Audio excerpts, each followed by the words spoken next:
What's going on, Drinking Buddies? Brand new one coming right at you. But real quick, just a word from our sponsors, those fine folks that bring you this show week after week after week after week after week. First and foremost, we are brought to you by the video versions of And Now We Drink. The video versions are available on Vimeo. Check them out now at www.anwd.net/videos.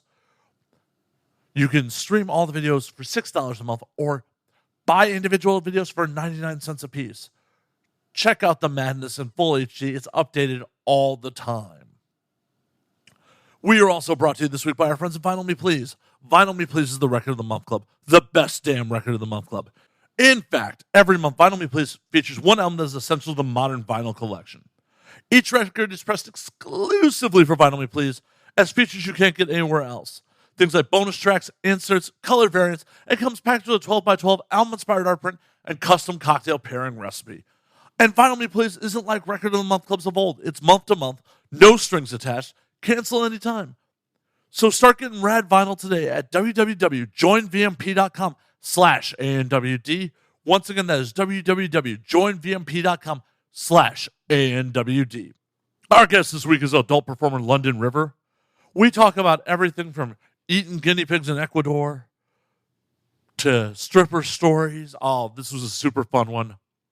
So sit back, relax, pop a cold one, and enjoy, Drinking Buddies. When aliens come to take over, they look at us like we're out of our minds now. We're gonna galactic makeover, and now we're thinking that they just might be right. I cannot wait for this whole world to end. I'm gonna break out the bottle with my friends. I think they'll tell the best stories when we're gone. And now we drink. 3, 2, and London, what's going on? Not much. Thank you for coming to the humble abode, and I'm sorry I'm still shaking cobwebs off because our fucking judicial system made me wake up fucking early this morning. Yay for you. No, not yay for anybody. We all get called to jury duty sometimes. It's like part of being a citizen or voting or something. I guess, but I think it's like what happens when you register to vote. Then you end up in that list of people that sometimes has to wake up at 5 a.m. Yeah, but this was like a first date that I knew was going nowhere. Like, I showed up, I looked all nice, but we both knew 2 minutes after I walked in, like, this wasn't going to go any further than that. We're just wasting each other's time. Well, I think that you knew or were hoping beforehand. It was like one of those dates that like you end up set up on with somebody that you don't find super attractive, and you're just hoping that you can kind of talk your way out of it, you know, without ending up going home with that person gracefully, right? So it's like, oh, my tummy hurts a little bit. I don't know. Like that's what really jury duty is. See, I'm a slut in those situations I put out, and I'm like, oh, I probably shouldn't have done that. Okay. Like, I'm just non-confrontational. So I'm like, instead of being like, hey, I don't like you like that, I'm like, hey, you know what? You can text me later, but like my tummy hurts and I have to let my dogs out. And like, I left these shoes on the floor and it's just going to fucking bug me until I put them away. And I have to go to my house. You can't come to my house because my dog isn't nice. And then I feel like that's, you know, most of my dates feel like jury duty. just a pointless interview to having to share stuff that you don't want to talk about. Like, I had to tell the judge that I host this show, and apparently that's what got me out of jury duty. Like, oh, okay. Who knew being a podcaster could get you out of jury duty? But cheers to that. Well, cheers. You're too liberal. I don't know. It's too Los Angeles to have a podcast. You know, they're like, he's just too. Doesn't everyone have one, though? I don't. I'm the last person in LA that does not have a podcast. Don't worry. We'll get you one by the end of the night. I've thought about it. I've given it some thought. I was led to believe by Kate that you two were actually thinking about starting one for real. Oh. Well, when we're drunk, we often talk about things that we're going to do for real. It would be nice if we soberly talked about those things, but it rarely happens. So. Oh, I love that. Kate just involved you in a harebrained scheme, and you're like, oh, I agreed to that when I was drunk, huh? Oh shit. No, but I did an open mic with Kate that I agreed to do when I was drunk. So, well, I also had a breakup, and so like my feelings were hurt already. So I was like, what the fuck? If I bomb, like I already hurt as bad as I'm gonna feel. I'm on Wellbutrin, so like you can only feel so bad, and then physiology makes it so you can't feel any worse. So I was like, this is the perfect time to try stand up because I can't feel any worse than I do now. And you can bash your ex from stage. What? And you can bash your ex from stage if you want. I didn't. No, he's a good guy. So it wasn't like one of those bashing things. If it was, I would have felt less bad if it was like a shitty ex. What was his deal? What was his damage? What lame excuse did he give you? Stuffing things. Stuffing things. All right, more vodka.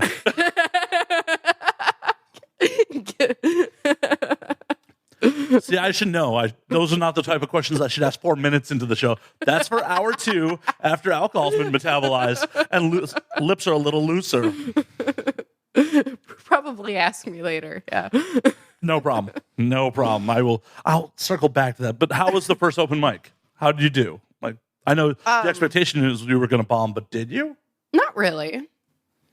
It wasn't like great, but it was better than like I would have expected because I'm not a stand-up person. And so I was just like so it was fine. I got a couple laughs and then I didn't give a fuck. And then I got blackout drunk afterward and went to a Halloween party and I have no idea what happened. Basically everything that happened after the open mic is like a dream. I'm like where I've asked Kate, like, we all know that I'm best friends with Kate. I asked Kate, I'm like, so did I do this? And she's like, yes, you did that. I was like, okay, I wasn't sure. So what did you do that you were unsure of? Well, it's just like the people I made out with. I made out with a lot of girls at a Halloween party, which is everyone's favorite thing. Everyone's favorite thing. Girl, like me making out with girls, it's my favorite thing. And then there's guys around watching me make out with girls. It's their favorite thing. Everyone's happy. Everyone wins. Nobody was mad. I didn't do anything that would make anyone mad. Unless one of those girls had a boyfriend who's insanely jealous, but that dude probably shouldn't be dating someone in the industry anyways. So fuck that guy. And honestly, like you're a dude and you're insanely jealous that your girlfriend is making out with some other girl at a Halloween. Like, really? Oh, I'm sure there's dudes out there that are like, she's not paying attention to me. I don't care if it's with another girl. Yeah, and her butt hurt. Well, those dudes, well, I can't even say it. Those dudes probably don't have any friends. That's the weirdest thing I've ever heard. Because most guys, even like men that I've dated or I've had girlfriends that were dating guys, most guys seem kind of okay with it. Well, they seem kind of okay with it if they could think somewhere in their lizard brain they can interject themselves with the meat in that sandwich. Oh, yeah. No, I never let men be the meat in my sandwiches. It's always vegan. See? That's where, like, I could see some dude being, like, trying to inch his way, like, hey, and then you're like, no one wants what you got, dude. They do that. I've only been mean about it once. I was in this bar in Chicago, and it was a gay bar. So I'm like, I'm in a gay bar, it's not even like here. I feel like here there's like gay bars and there's lesbian bars, but in the Midwest, like what's a gay bar is everyone is just gay. Are you originally from Chicago? I lived there for a while. I'm originally from Nebraska. Ah. Mm-hmm. Oh no, I'm born and raised in Chicago. So. Oh, okay. Yeah, I lived in Chicago for a bit. But so I was at Berlin. I was just about to guess Berlin. I was like, it was either Berlin or maybe Manhole, but. No, it was Berlin. Yeah. And there was this girl there that she had her boyfriend with her, but then I was dancing with her while he went and got a drink. And then he came back and I'm all up on this girl. And then he kind of tries to get in behind her, and I was fucked up and probably not the most charming person because I grabbed him by the shoulder and shoved him back. And then he's standing there like this, and then he comes up around to the back of me, and I was like, what? And I elbowed him. I'm like, what the fuck are you doing? But I knew that they were there together, so I'm just this asshole. That I'm going to get in on your girlfriend. And until you guys leave, And she's just sitting there giggling and dancing with me. See, in all reality, not standing up for him. And I'm in reality, she's the asshole in that situation. yeah, You were just trying to get some. She's in the committed relationship. yeah, yeah. I know. She's the one really disrespecting her boyfriend. You're like, I don't know this dude. Fuck off, dude. I'm like, I don't know this guy. Get this zip-faced guy away from me. I'm gonna dance with this cute girl. And she just kept going. Yeah, she was probably the asshole because she didn't stop anything. She's just like she just kept dancing with me, and as I'm shoving her man away, and I'm just whatever. Yeah, no, she's definitely the asshole in that Poor situation. boy. Is he really? Is he? Kind of. Like, that was kind of mean. Meh, he'll live. Oh yeah, he's probably a better person now. Exactly. You improved his life. A little pain makes us better. You know, you may have just illustrated to him how much of an asshole his girlfriend was. And hopefully he broke up with her after that. Be like, you're an asshole. I deserve to be treated better than this. Yeah. If you're gonna dance with girls at clubs, maybe make sure she's into a threesome. Exactly. But Or also don't take your girlfriend to a gay bar. right. What are you thinking? There's plenty of places to dance in Chicago that aren't gay. This is true. This is very The true. best places are in Boys Town, but there are places that aren't. Yeah, there's a few. I mean, dancing's not really my speed, so there's places I used to go to where there were dance floors. I was never on them. Oh, you should go out dancing. No one wants to see that. It doesn't matter. I don't know. The older I get, the less I give a fuck. Whatever. Oh, I don't care about what anyone else is thinking. I don't want to do that. Mm. I want to just get drunk and not be sweaty. Okay. Get drunk and not be slutty. Sweaty. Sweaty. Oh. Well, I would like to be sweaty later, but not on the dance floor. Okay. I thought you said I want to get drunk and not be slutty, and I'm like, that's the opposite of how drunk works. What are you? I'm well aware. Oh, believe me, I'm well aware. There's I don't mean to like bring in some alcohol education, but if you want to be less slutty. Oh my God, please educate me on alcohol. I've never had it before. What is this crazy brown stuff in my glass? Glug, glug, glug. It's magic. It is fairly magical. Like some Harry Potter potion, truth serum, something like that. Oh, I don't need this for truth serum. This is just, I don't even know why. Maybe that means I have a problem. Because it's delicious. That it is. That is absolutely fucking is. How long have you been on the West Coast? Since 2015. Okay, cool. Yeah. You ever miss the Midwest? Yeah, I was thinking about moving back to Chicago at some point. Why? Why would you do that to yourself? Because I love it there. That's crazy. I've gotten pretty. When I lived there, I lived in a high rise, and I was stripping at the time, and so those high rises, they all have commissaries and stuff. So I never actually had to leave my building, except for to get in a taxi, because at the time Ubers were like a starting up thing, and taxis were back. Old people took taxis at one time. But I would get into a taxi and go to my job. So it was like I would have to spend like 2 seconds outside running from my building to a taxi, and then spend like the 2 seconds back at the end of the night. And that was the only time I left the house in the winter. So were you dancing in the city, by the way, or out in the burbs? I danced at Gold Club, which is sort of in the city. It's actually in the burb, but it's really close to town. It's on the west side. Yep, that's like Franklin Park or something like that. Yeah. And then I danced way out in the fucking burbs in Bridgeview at Polecats. Yeah, far south burbs. Yeah. It's a weird place down there. Yeah, I definitely worked a couple gigs in Atlantis, and then there's Club 390 down there and Polecats. Yeah. See, I was gonna. Well, and there's like Scores. There's all kinds of shit. Well, Scores is in Madison Park. Oh, I don't know. Well, but like if we're just thinking all over Chicago. Well, that's why I was asking if you're in the city proper or not. I didn't like to dance in the city proper because there's more rules. Like the actual city has. Yeah, Admiral, Pink Monkey, and what's Admiral, Pink Monkey, and then the place where you have to wear evening gowns. I thought it started with a V, but I could. I don't remember. Yeah.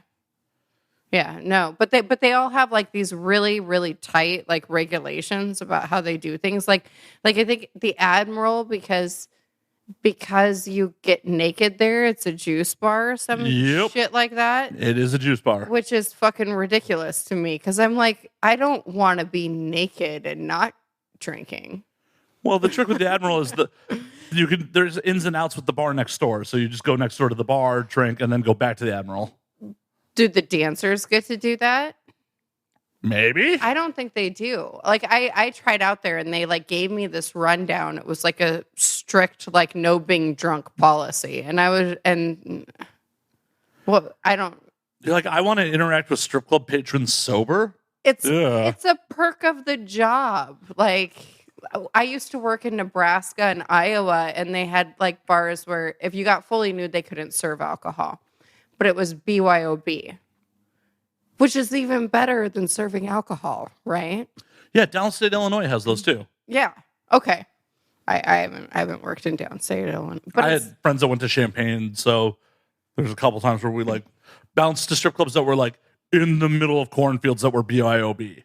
it's amazing. It's the best thing that's ever been invented because you're spending less money on booze. If you're a dancer, I think for the patrons, the cover is really expensive. I mean, the BYOB club I went to in Central Illinois, in the grand scheme of things, was not expensive because it was in the middle of nowhere. Right. But they're like, but in the middle of nowhere, they're like, it's $25. And people are like, $25? That's so much money. When it's really not that. And I'm like, the Admiral is just as much, I'm pretty sure. Here you go. And I can bring my own booze in. Okie dokie. Yeah. Yeah. I've always loved BYOB places, especially like the ones where, like in Iowa, you can the dancers can bring in whatever alcohol they want, but the club is trying to sort of manage the patrons. So they're like, you can bring in beer or you can bring in wine or champagne. You cannot bring in hard liquor.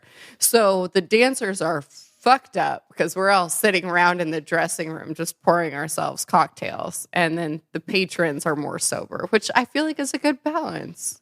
I think so too. Yeah. Until a patron loses an eye. Yeah.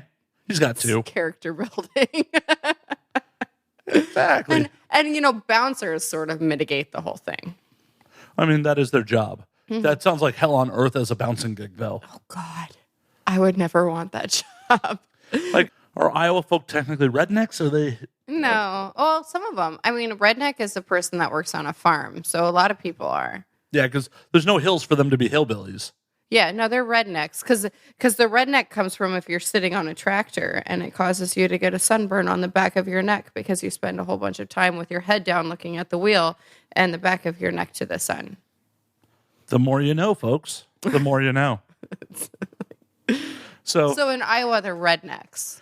as a bouncer, you have to deal with a bunch of probably wrestling-trained, drunk Iowa rednecks. Oh, and the worst people are the actual strippers. Like at the end of the night, the dancers are the worst human beings that you can possibly have to deal with. I've seen more girls like pulled out of a bar kicking and screaming than patrons. Well, yeah, patrons, I mean, for the most part, unless someone's super fucked up, know that like, hey, this is not going to end well if I do something stupid. Y'all fearless. Yeah. Yeah, dancers will start fights with each other. I watched a girl get kicked in the stomach and cough up blood. That was terrifying. Do you know what the lead up to that was? Like, what happened there? Yeah, it's always basically the same thing. I mean, I had a girl pee in my bag for the same reason, and it's just if you're talking to somebody's regular and you get like a VIP dance from them for a significant amount of time, then somebody feels like you've stepped on their toes. And the problem is that people don't really think about the fact that if this girl is new, she doesn't know who everyone's regulars are. So, like, you just talk to everybody, and then you end up stealing somebody's customer, and somebody punches you in the stomach, or pees in your bag, or some insane shit like that. That's You're welcome. wow. I didn't know it was that cutthroat. Like, that's my man. Well, that's my sugar daddy type deal. Not like It's my money. exactly. It's fucking with your loot. Not like that they actually give a fuck about the dude. They just care about the fuck about his wallet. Right. No one's asking him how his day is. Well, everyone asks how his day is. Just Okay. nobody cares. Exactly. Exactly. No one actually gives a fuck. It's going through the motions like, are you having a good day? Break out that wallet. Yeah. Well, it's good to remember stuff about people because, like, because that's how you make. So it's like you see the person and you remember what they said to you the last time. If you're good at your job, because then it's like, oh, how are you doing? Is your dog feeling any better? Is your boss being any nicer? Like, did you get that promotion you were looking for? Like, if you remember one fucking thing, just one thing about the last conversation you had with somebody, it's fucking money. It's amazing. Because it's that like girlfriend experience that they're probably missing out on. Yes. It's like, oh. Kind of sad when you put it that way, but yeah. It's the reality. Reality is kind of sad sometimes. There are some fucking sad, lonely dudes out there. Mm-hmm. And this is their release for that. Hey, I'd rather that they do that shit than like start running people over because women won't fucking incel shit. Yeah, they're like, oh. Yes, I would much rather people just pay for like somebody to listen and put tits in their face than kill people. Yeah, those. That I feel like is a newer thing. It is. Well, Did the incel stuff happen 10 years ago? No, there's no fucking way. Okay. I feel like that's new. I think so. I'm trying to find out for us. Oh, okay. Because I'm sitting here watching you type. I'm like, what's going on? Yeah, most of the insult articles are like fairly recent. They're from the 2000s at least. Yeah. Yeah.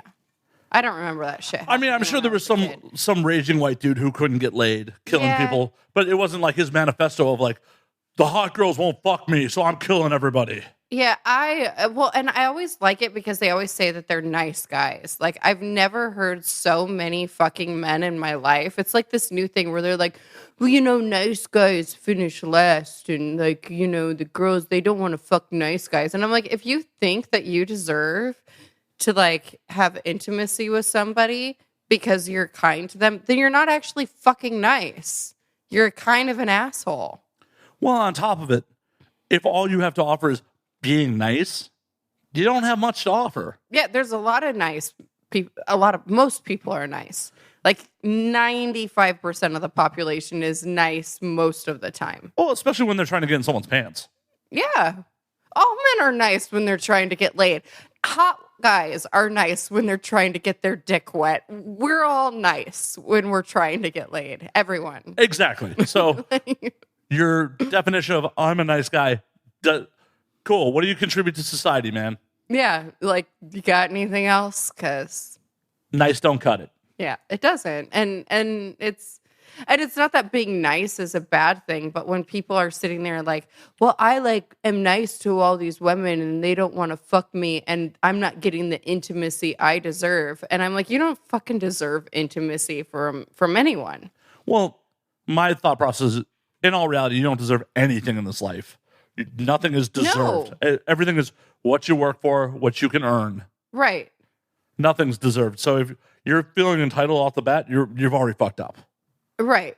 Yeah, but it's like this common fucking thing, and I don't understand it because for me, there's people that don't want to fuck me or don't want to date me, and I'm not like, I don't hate them for it. There's a lot of girls because I'm pretty equally into girls and dudes, and most women are straight.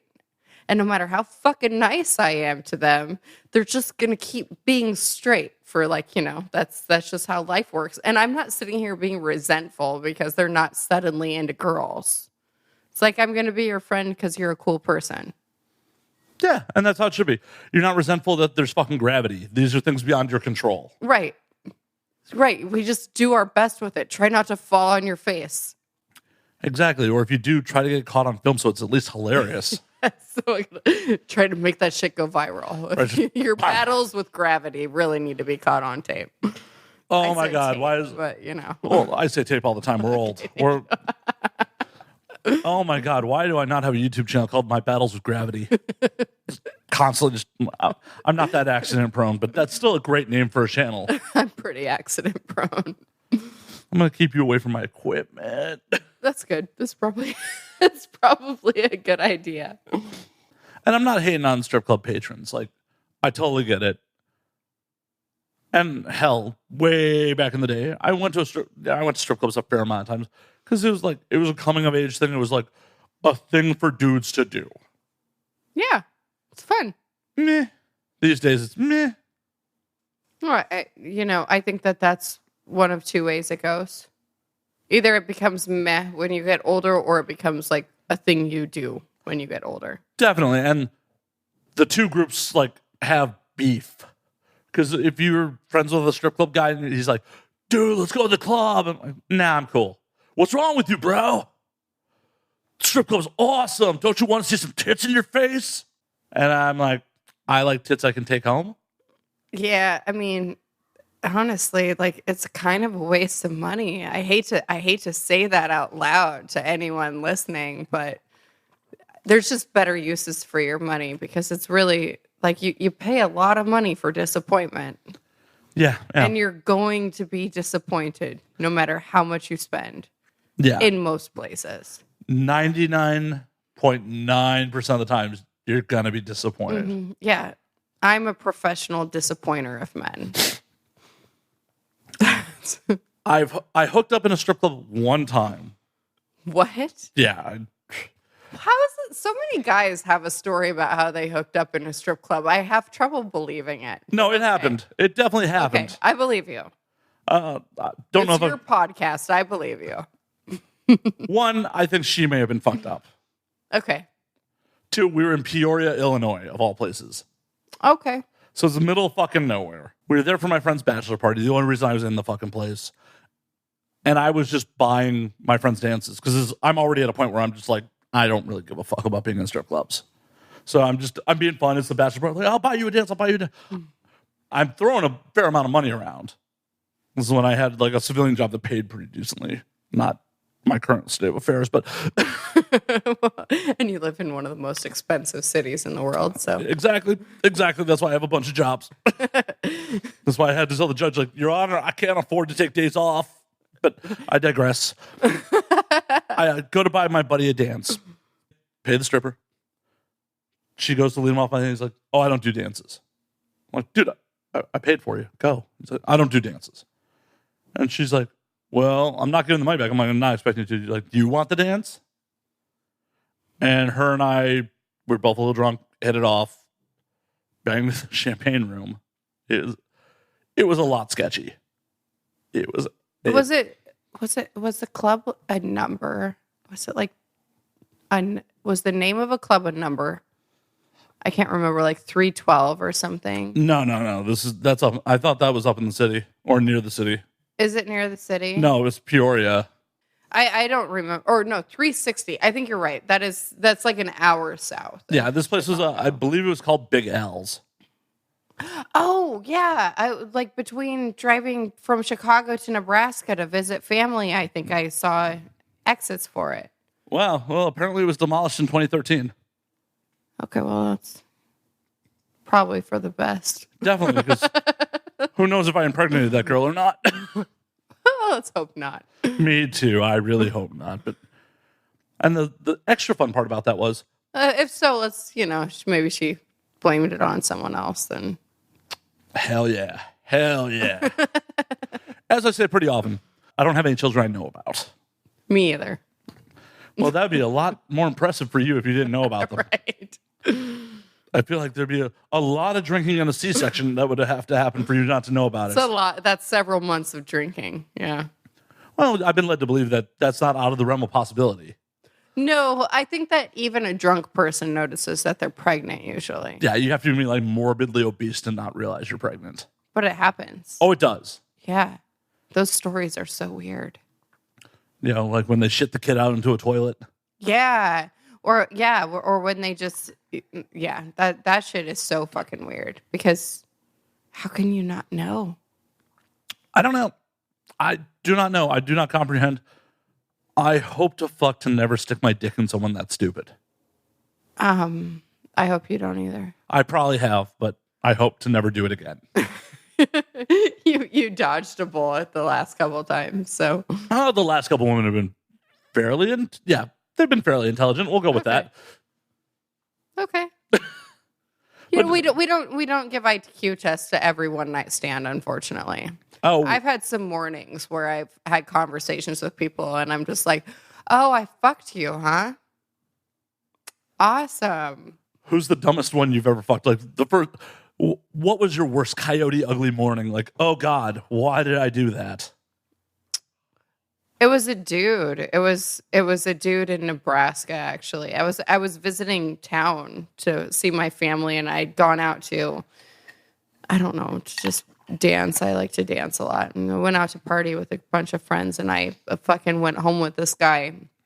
And then the next morning, he woke me up in the morning to ask if I had any Adderall, which I don't. I'm not a drug dealer, so I was like, unfortunately, no. And then he like instantly got on his phone and was like fucking like texting every single person he knew because he wanted to go out the next night.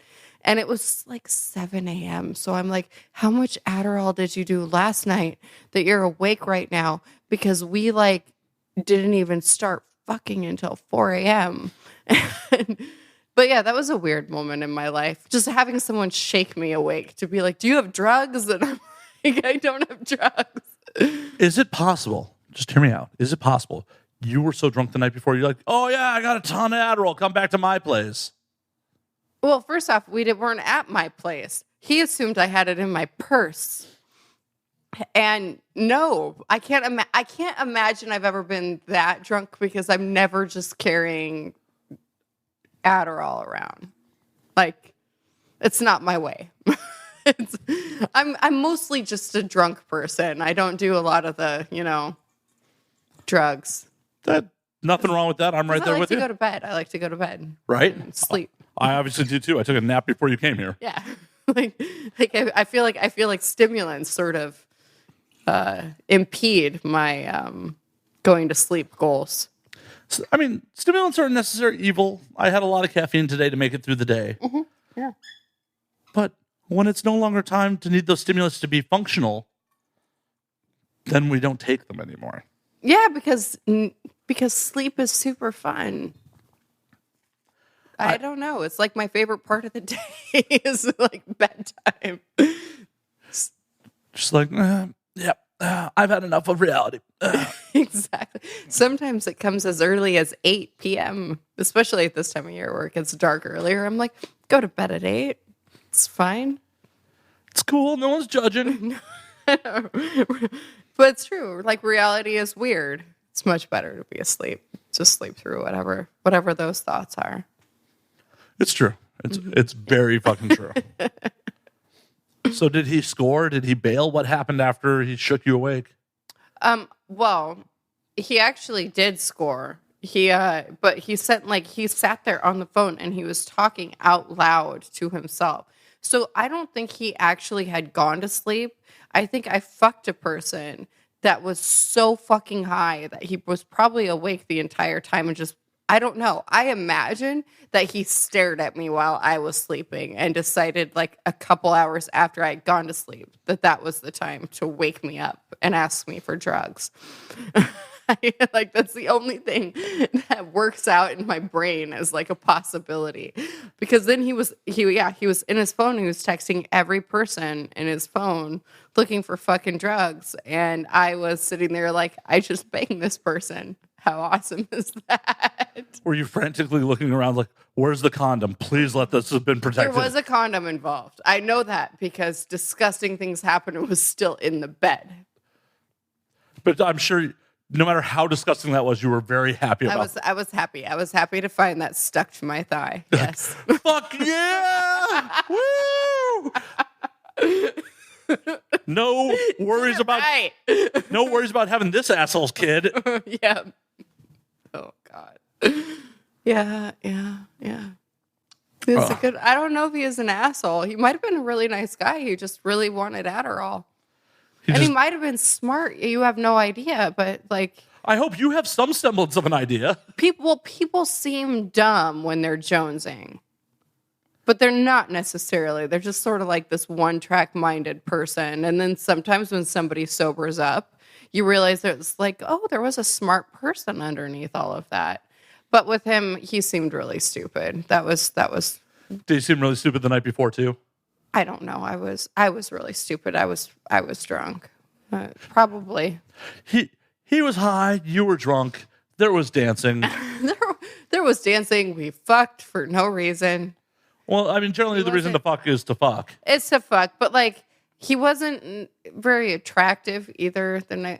He just like the next day, you know, when he shook me awake, he was definitely unattractive when he shook me awake because that's basically one of the most unattractive things you can do to me. But he could have been a male model at that point. You'd been like, that ugly motherfucker. Like, what the fuck? You're a bridge troll, sir. But yeah. How is a man supposed to wake you up? Is it supposed to be like gentle nudges? Don't. That's that. Just don't. Just don't. Fuck, she's been sleeping in my bed for 2 days.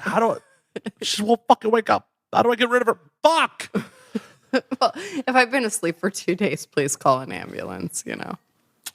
No, I'm calling my friends to get rid of your body at that point. It's too late at 2 days.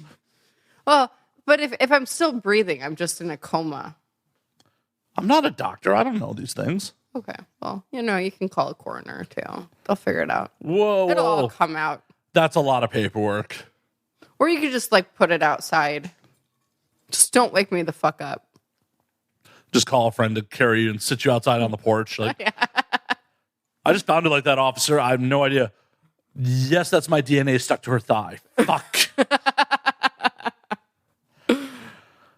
Would you believe that happened before she died? Well, if you used a condom, I would think so. I mean, usually if you're kind of that, you know. You say necrophiliac's raw dog? I think so. I'm pretty sure they do. I don't know. Human bodies are pretty fucking nasty. I mean, you'd have... Yeah, but if you're a necrophiliac, you're kind of probably into the nasty.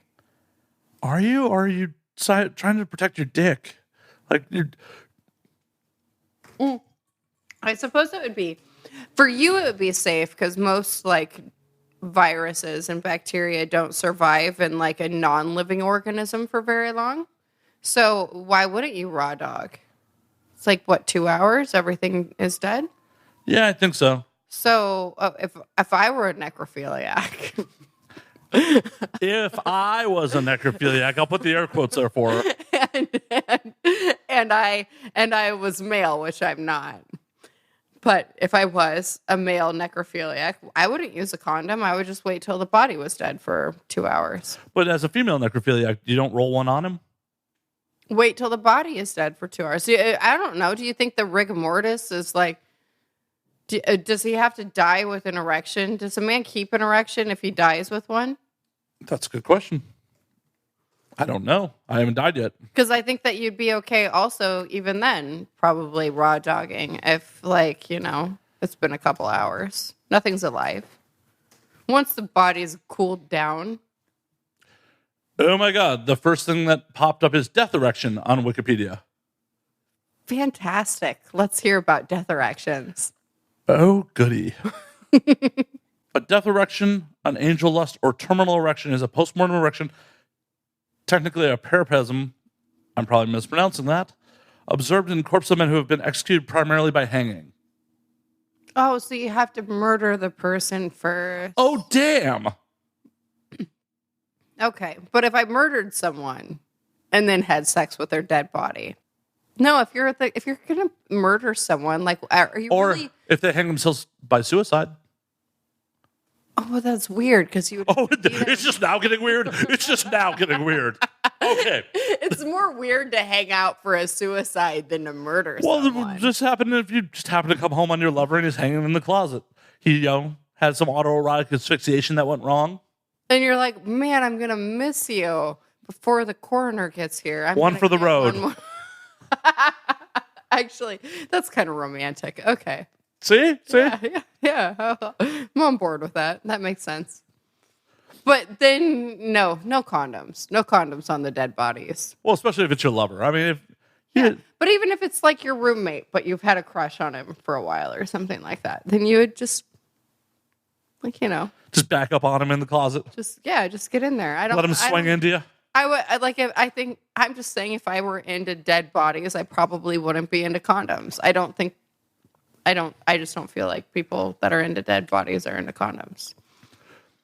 What was super fucked up is when I started writing the necrophilia part is Google autocorrect is like, what does necrophilia and alcoholism have in common? And I'm like, I'm not sure I want to click on this. Oh, I want to know.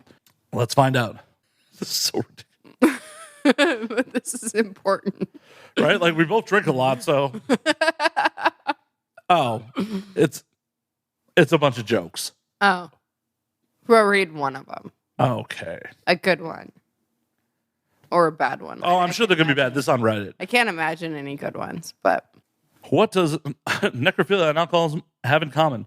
They both feel like fucking death in the morning. Oh. At least they're not clingy unless you. It's bad. It's fucking bad. Like, I'm not even going to try to deliver those well. Like, I'm not going to waste my audience time with that bad fucking Reddit humor. Like, I thought this was serious business, Google. I didn't ask for Reddit bullshit. I wanted an answer. I wanted brain disorders, not fucking bad humor. There's plenty of bad humor that already happens on this show. I don't need to import it from elsewhere. Exactly. Glad we're in agreement on that. Mm-hmm. Yes. Listen, well, because jokes like that end up sort of like they're forced jokes. I feel like you're just trying to reach for a punchline. It's my least favorite kind of joke. What is your favorite kind of joke? I don't really like a joke. I just like a story that people tell me that's true. Like people fucking in a strip club, huh? Yeah. I don't know. You're still skeptical. I know you're still skeptical. I am skeptical. But that's only because, like, every man I know has had something fucking dirty happen in a strip club. And I've been a stripper for a while, since I was 18. So. Like 2 whole years? Oh, shit. Yeah. Should have carded you before I give you alcohol. Like 2 whole years. It's been a minute. I'm not 18 anymore. I'd hope not. I shouldn't be giving you alcohol if you're 18. I'm above 21 a little. A little for sure. Anyway. But like, and I've never done anything that was like illegal Oh, I feel like there's a story here. No, okay. Well, different states have different laws, and so sometimes like you can do something that's technically illegal, but it's so stupid that like it doesn't count. Like what? Okay, like in Nebraska, you have to stay at least 6 inches away from the patron at all times. That's odd. It's hard to give a lap dance without sitting on a lap. You're just kind of hovering over it? No, you don't hover over it. You break the law and give a lap dance. I got ticketed once. Like there was a sting, and I got a ticket for it was a prostitution ticket. It was for performing a sex act for money. And then I went to court with it because they didn't realize that, my parents are lawyers and that I'm like not, because most people just pay it. It's actually just a fine and it goes on your record and you're like, oh, fuck it, whatever. But I was like, no, I'm not going to have this on my fucking record. And I called my mom and I was like, what do I do? And she's like, well, what did you do? I was like, I gave a guy a lap dance and I sat on his lap and I got this ticket because he was a cop for, performing a sex act for money. And she's like, well, don't you always sit on their lap? She's like, what is a lap dance? And like, even my mother was like, I'm not sure what the law is, but that seems odd. And I'm like, yeah, so what do I do? And she's like, just go to court and like basically plead not guilty on the ticket and then see if anyone even shows up and, get a defense attorney and stuff. And actually he never bothered to fucking testify. So it wasn't a big deal. They dropped it in the end. Well, I'm sure and under cross-examination it'd be really rough. Like, how do you know it was me? It was dark in that club. Could you pick, start? Yeah, well, he didn't even bother to show up. Like the cop didn't bother to show up. The person who issued me the ticket was like, fuck it, I'm not going to deal with this. Well, because they're just to generate revenue. I didn't. Well, yeah, because I didn't give him a hand job. I didn't like do anything. All I did was give him a lap dance. All I did, and it was a topless bar. So I was giving a lap dance with panties on. So I rubbed my ass, not a private part, my ass cheek against his trousers, and that counted as performing a sex act for money. Cool. But how do you give a lap dance if you're not humping someone's trousers? Isn't that what a lap dance is? Pretty much. Yeah. I mean, generally the expectation is hopefully you're going to rub my erection in between your butt cheeks. Exactly. We're all in agreement on this. I don't know what else to do. I was, yeah. But Yeah, I don't think you're supposed to sit on his lap and talk about politics. well, in the state of Nebraska, you can't even sit on his. Well, not in the city of Lincoln. You can't even sit on his lap and talk about politics. You can't sit on his lap at all. You have to like sit next to him at a safe distance. Like, this is too close. A dollar bill. They're like you have to be the space of a dollar bill away from everyone all the time. And I'm like, that is the most ridiculous thing I've ever heard. So if you bumped into him while walking, you're like, you broke the law. Well, no, because he would have to pay you to bump into him. That's where it's different than like a regular bar, where of course you would sit next to somebody and your thighs are touching and you're talking. But when somebody's paying you, you have to stay 6 inches apart. But that's only if they're paying you. So if, say, he paid another dancer and you bumped into him, Then it would be fine, I guess. If nobody pays you, you can fuck anyone you want if nobody pays you. But the second they give you $1, like you have to stay 6 inches away from them. Oh, that is ridiculous. Well, I mean, that's just how prostitution, the minute someone gives you $1 and you have sex with them, it's illegal. But they could buy you a $300 purse and buy you dinner. Fine. Yeah. Yeah, it's fine. It's fine. It's fine. Totally cool. As long as I don't give you hard currency, I can give you all the goods and services you could possibly ask for in exchange for sex. Mm-hmm. Yeah. Like, I can't give you any cold hard. We live in a weird puritanical society. We do. We really do. And it's bizarre. But that was one of the most bizarre things because I'm like, this isn't even prostitution. I didn't even know what the fucking law was. Like, I was educated that evening and they were like, well, you have to. I was told by the club that the policy is 6 inches. But I'm like, okay, whatever. Like, that's a club. And they're not obviously not enforcing it if you're giving lap dances every night. What? They're obviously not enforcing it if you're giving lap dances every night. They don't give a shit. Everyone tells you what the rule is, and then you go and you do your job. And, like, if you're doing something that's absolutely ridiculous, if you're pulling someone's dick out of their pants and fucking stroking it, somebody's going to be like, hey, you know what? And they're still nice. Most clubs are still pretty cool. They're like, hey, you know what? You're not allowed to stroke the bare penis. Can we put that back in the pants? Cool. Can we be a little more discreet about that? Yeah, exactly. Just a little more discreet. But like, yeah, they were like, you have to stay 6 inches away from everyone. That's the policy. And I'm like, okay. And then I'm just going to do my job. And yeah, and apparently it was actually the law. You criminal, you. I let a criminal into my house, guys. Well, I'm not I don't have a criminal record because I went to court. Oh, okay. Sorry.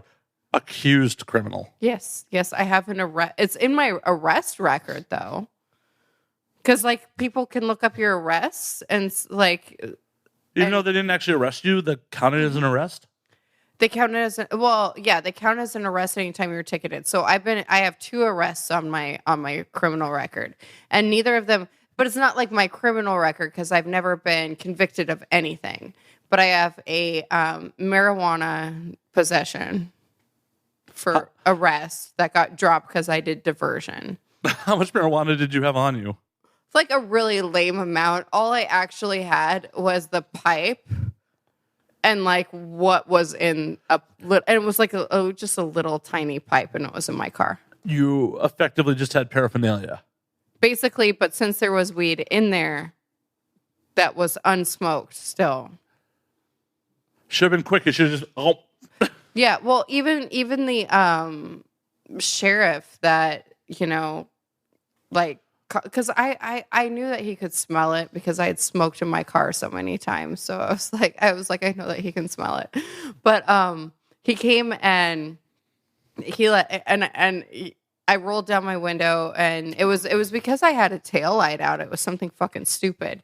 And he's like, "Do you have weed in this car?" And I was like, and I just looked at him. I was like, "No." He goes, "I'm going to have to search your car because I can smell weed in your car. Can you just tell me where it is? Because it's cold out." Because it was the middle of fucking winter in Nebraska. And I was like, "It's in the glove compartment."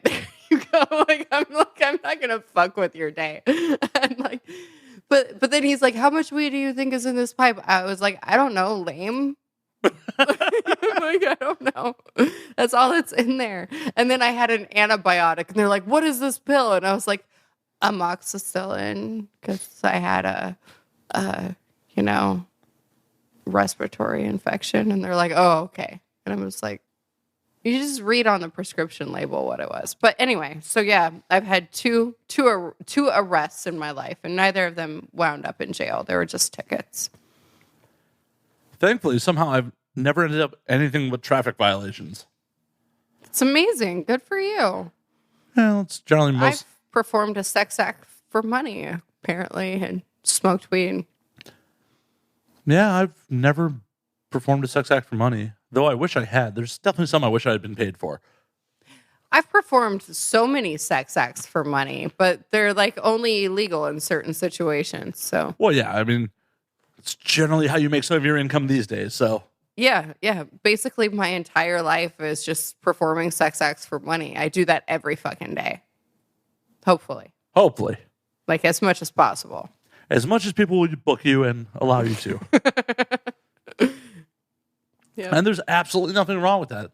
I mean, there's no reason that more people shouldn't do that. Unless you're in a titty bar in Nebraska. No sex acts for money. Well, it's good that you freed yourself of titty bars in Nebraska. Mm-hmm. Agreed. So what do you think of the lame state of affairs of strip clubs in L.A.? I don't know. I've never worked in LA because I don't want to be an employee. California. I'm like, I understand it. Well-intentioned, but Jesus, that fucked up everybody. I've never heard anyone say, like, this has been great for me. No, it's not good for anybody involved. Mm-mm. The clubs aren't happy about it. The dancers aren't happy about it. A friend of mine manages over at Jumbo's. And she's like, we had to close down the day shift because you can't pay people to be there. Yeah, it's just too much overhead to pay people to be there. It's just not good for everybody involved. Yeah, no, everyone suffers from it, and it's. I don't want to sound like a fucking Republican for a second, but it's this California as a state is so fucking obsessed with fairness that they're doing shit and they think that a policy works across the board, and it doesn't. Because the reason people go into these jobs, it's a gig job. You go into it because you want freedom with your schedule, because you have school or you have kids or you just don't want to fucking work on a schedule for this reason or that, and you're fucking people over. And it's like the kinds of people that are attracted to gig work are the kinds of people that, and it doesn't have to be sex work, it's anything, but like we're the kinds of people that really want control of our income and control of our scheduling, and we don't want to have to answer to anyone. And now they've set it up so we have to. Yeah, I mean, because everyone has to be treated the same in California. And yes, there were some injustices that happened under the old system, like management forcibly having to be tipped out, shit like that. Okay. But there's better ways to go about it than everyone's employees. Well, and tipping out management is, you should have to, I actually have always completely agreed with house fees. Sometimes I think clubs are a little steep, but I actually have never been not okay with paying house fees. I think this is like a new phenomenon. Like the millennial stripper hates house fees. Well, I mean, there's a difference between house fees and like having to kick back to the manager himself. Yeah, but most places don't have like a tip out that you have to give to management. Right. I'm not saying it was a universal thing. I'm just saying there were some injustices out there. Yeah, totally. There's some injustices out there. But you don't make this huge umbrella law that covers Uber drivers and strippers and porn people and everybody. And barbers. And barbers, people that work for themselves. People work for themselves because they want to work for themselves.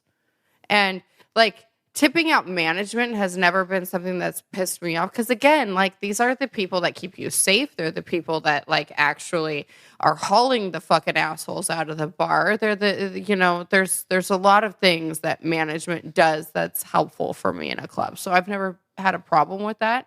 I get that like people don't want to be forced to do anything. So then don't force them to do anything, but then just include that tip out in your house fee, maybe, so that you don't have to talk about it. Right.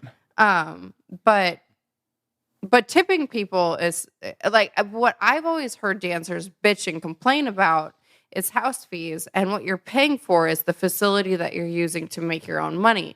So you have the club is making money off of the patron, but you're making money off of the club. So you have this whole venue that has security in it, as opposed to going and doing bachelor parties by yourself and having to, still have to pay security if you want security. And that can still get real sketch real fast. Really scary, really fast. And I've done bachelor parties, and they can get really weird really quick. And I've always had security, so I've always had to pay someone anyway. And so, and then you're using the club stage, you're using their champagne rooms, you're using their wait staff because the wait staff is delivering the bottle service. You're using the facility. So paying rent to the facility, I don't think is that big of a deal. And at the end of the day, as an independent contractor, it's a tax deduction. Yeah. Yeah, if you're actually paying your taxes, it is. Well, you're fucking yourself in the long run if you're not paying your taxes. You really are. You don't exist in this world if you don't pay taxes. Like people, you can't buy a house if you don't pay taxes. You can't do anything. You can't collect on Social Security later if you don't pay taxes. You're fucked if you get injured if you don't pay taxes. Or if you want to make a major purchase and your credit's just okay, and they're like, "Where's your proof of income?" And you're like, well, I don't know. I don't use banks. Yeah, like they're like, can I pay you in $1 bills on the first every month for rent? No. Yeah, I've never understood. So I guess maybe that's the selfish thing is California just wants to force people to pay taxes. Oh, I'm sure that's a big chunk of it. Okay. I'm absolutely sure that's a big chunk of it. On top of they want people to pay taxes, they also want the clubs, Uber, Lyft, to pay their share of employment taxes. Because when you're an employer, you're paying 50% of their employment taxes. Okay, that's true. Yeah, I still don't like it. Oh, no. AB 5, I understand what they were trying to go for. The execution was hot garbage. Mm-hmm. Well, they ended up fucking people over more than anything else. And they didn't give a fuck because they were trying to make it a social justice thing. And maybe that was the mistake. Just be honest with what you're doing. Instead of saying that you're trying to like fix a social problem, just be like, these fuckers don't pay taxes. Because that would have registered in my brain much better. Because I'd be like, yeah, I know a lot of fucking people that don't pay taxes. You're right. Yeah, sure. But instead, Well, and the thing about it is like them going after an Uber and Lyft is a whole thing. Honestly, I think the majority of people that were trying to push this through on the Uber and Lyft side were people funded by taxi companies. Because who stands to benefit the most from Uber and Lyft not being able to competitively price? Cabs. Mm-hmm. And the minute they have all the employee overheads, Uber and Lyft's prices are just going to go up. They're not going to take a bigger loss. Right. They're just going to pass it right on to the consumer. Who wins there? Cab companies. Yeah, I don't think this has anything to do with social justice or making life better for anybody. They don't give a fuck. No, people with money don't give a fuck about making life better for the working class. No. But you can sell it to the working class by saying we're going to make your lives better. Yeah. Because I've been following the Uber and Lyft thing. Because occasionally I drive too. You know, it's an extra Well, and the fucking strip money. club thing was just sort of tacked on to it. Well, so what AB5 did is it codified what defines a contractor. So it became a big blanket thing. Hell, Uber and Lyft have decided that they are ignoring it in the first year because they still don't feel it applies to them. Well, basically, they said that like if your job function is like something that is necessary for the business or something like that. It is the primary business of the business. Like Okay. being a dancer in a strip club, well, the strip club's primary business is stripping. Therefore, you can't be a contractor. It's fucking so ridiculous. If you're a painter painting the strip club, you could be a contractor because their primary business is in painting. Okay. There's an ABC test that gets into it. And so they're defining these technology companies, Uber and Lyft, as their primary businesses. They're transportation companies. They're cab companies. Well, Uber and Lyft is like, nah, we're not. We're technology companies, so we're just ignoring that. All those drivers who drive for us, that's not our primary business. Our primary business is technology. So they're still going to try to ignore it after the first then year. why can't strip clubs do that and say their primary business is alcohol? Depends on the club. I mean, if they sell booze, then they should be able to say that they're primarily a bar and there's strippers in it. Well, depending on the size of the club, they may not be able to deal with the fines that may come with it, or Okay. Uber and Lyft are billion-dollar companies. Like, so Fuck we you, got California. fuck you, California. We'll pay some fines, whatever. Okay. Where if you have a chain of 3 strip clubs and they're like, here's 6-figure fines, they're like, we're done. That makes some sense. But yeah, it sucks that the dancers are the ones that suffer from that. Yeah, and I don't know anyone who's particularly happy about it. No. Well,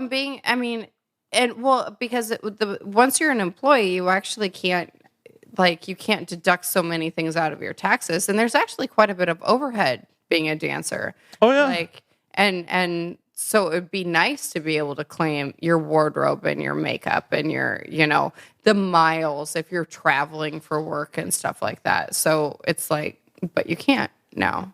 Yeah, it sucks. Though by California law, your employer legally has to pay for all that. Yeah, there's no fucking way a club is paying for my shoes when my shoes broke. There's no way. Yeah, you'd have to take them to the labor board on it. And then sue them. And then you get the sticky situation of having to sue your fucking employer. Yeah. Well, and then everyone talks. So you probably won't have that employer after that because they'll find a reason to make your life miserable enough that you leave. And then they'll make sure that you don't work anywhere else. They can dictate your schedule. Be like, welcome to day shift on Wednesdays. Yeah. I don't know. I can make a lot of it out of a day shift on Wednesday. But.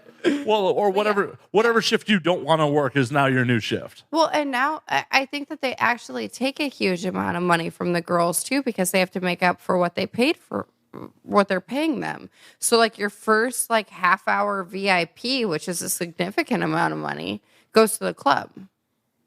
That's ridiculous. Mm-hmm. Yeah, that's how it worked in San Francisco if you wanted to be an employee, was that you had to earn basically $400 in a night before you started making any money of your own. Did you at least earn your hourly during that? Yes. But you're making less. But it's minimum wage probably, right? I don't even remember. I don't remember. Because I did that for like a week and I was like, fuck this noise. I'm going to go. Yeah. Because it's easier to webcam at that point. Oh, it is. In a lot of cases, it's easier to webcam anyways. Yeah, I mean, that's true. You don't have to put on pants and leave the house.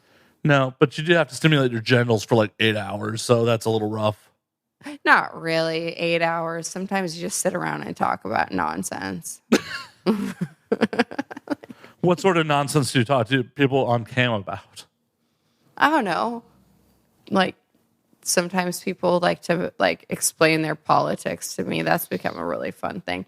Ooh, or like people, like I just started using Sext Panther recently, and someone asked me which political party I was in, and I told them, and then they proceeded to mansplain me politics for a while. Your dime, buddy. Well, yeah, because every text they sent me cost them a couple dollars. So I was like, oh, tell me more about that. Was there a couple like, I don't quite understand. Can you explain it again? Yeah, totally. I'm like, oh, that's really an interesting perspective. I'd like to hear more. And then they're like, I want to tell you more. And I'm like, so, okay, but here's how I voted in the last election. Like, what do you think about that? Oh, dudes and their money. I mean, if you really want to explain to me why, like, Donald Trump is such an amazing guy for $2 a text, do it, man. You Just sure it fucking wasn't do it. Eric Trump doing that? What? You sure it wasn't Eric Trump? It might have been, but, you know, Or Don Jr. being like, Dad's awesome. just as green as everybody else's money. It all spends the same shit. But those poor bastards stole it from veterans. Oh, I'm not getting political. I'm not doing it. Not doing it. Not doing it. Not doing it. Not doing it. Sorry, I didn't mean to make it go political. It's all your fault. It's all your fucking fault. Not a Trump supporter. It's You know- out there. It's out in the open. Oh no. We've made it known. What? We're not going to see you in a scene wearing a MAGA hat and Doing whatever it is, yelling about something. yeah. Probably not. Yeah. I'm not angry about really anything. I don't feel like anyone's stolen anything from me that I felt entitled to. So That's I fair. lack the entitlement to be a Trump supporter. Though I'm honestly amazed we have not seen a bunch of angry MAGA porn. Like, what do you mean MAGA porn? You know, make America great again. Just people wearing MAGA hats and screaming. There was Kink did a gangbang of like Make America Great Again. Yeah, with Elanova. Yeah.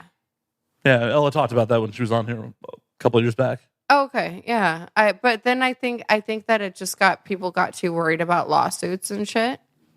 Well, I'm not saying you have a gangbang of a bunch of Trumps like they did. I'm saying you just have like people like just it would be ridiculous. I don't know what you would have to pay me to pretend to be that kind of person. I don't know who your listeners are. I'm so sorry if I'm offending people, but I don't give a fuck about offending people. I can imagine it would be a significant increase in my rate if you were going to tell me that I had to pretend to be a Trump supporter. Oh, I'm just Unless saying, I could do it in the most ridiculous way. That I'm talking about doing the clearly most sarcastic. like wearing a MAGA hat and as you're riding, screaming "Lock her up." Yeah, if I could do it as ridiculous as possible so people knew that it was satire, for sure. But I just think that would be fucking hilarious. Just, lock her up. but then, like, what's the porn? I mean, it'd be during sex, you'd be screwed up. Oh, I just scream lock her up during sex. Yeah, while like wearing a MAGA hat, it'd be ridiculous, and someone would spend a lot of money. Is on lock her up the phrase you use when you're coming? Definitely no. Definitely. Be like, yeah, fuck this pussy. Lock her up, daddy. Lock her up. Yeah. No. I don't know. Oh my god. No, the idea of Hillary Clinton, I immediately go soft, like, We all do. including Bill. Still would have been better than this. Anything would have been better than this. Yeah, I think that like my dog Luna would have been a better president than this. Because nobody hates Luna. It's pretty cool. Trump probably does. He doesn't like dogs. Does he not like dogs? No. Did he say that? He's the first president in like forever who doesn't have a dog. Maybe he's allergic. No, but he has constantly said some like referred to people in derogatory statements as dogs and shit like that. What a monster. How do you not like dogs? That's anti-evolutionary. It's the first domesticated animal. Like, we evolved with dogs. If you don't like dogs, you're a fucking sociopath. Everyone should have known that the moment he didn't have a dog. But here we are. That's so scary.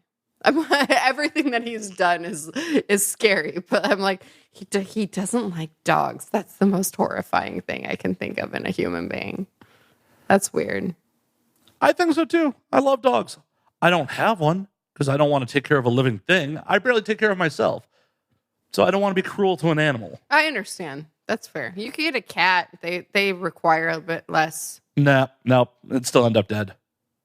Okay. Well, okay. Maybe a plant, cactus. No, we've killed a Something couple. really hardy. I mean, there's a Maybe succulent. one of those cockaburs that, like, you know, they're invasive and they just sort of grow everywhere. You could get a thistle. Just what I want. How about I just don't try to take care of living things and I just enjoy other people's? Oh, okay. Like, oh, hey, you have a dog. Awesome. You know what? I'm sure you have like some dust mites around. You know, just know that by shedding skin around your house, you are feeding some creature. Thanks. You're welcome. Think I need to call Handy and have them clean the apartment, apparently. Think that was a judgment on my housekeeping? Okay. No, it wasn't. It's just No, it wasn't. we all have dust mites. I see how it is. I see it. You never want to look at like a surface in your house with a microscope. No, I don't. Yeah, because there's so many creepy crawlies. Well, I mean, there's things growing on your face. I mean, it's just how it is. Yeah, you have things all over your face and your eyelashes and stuff. Like Yeah, there's eyelash mites and yeah, that like specific to your eyes. It's so fucking crazy. yeah.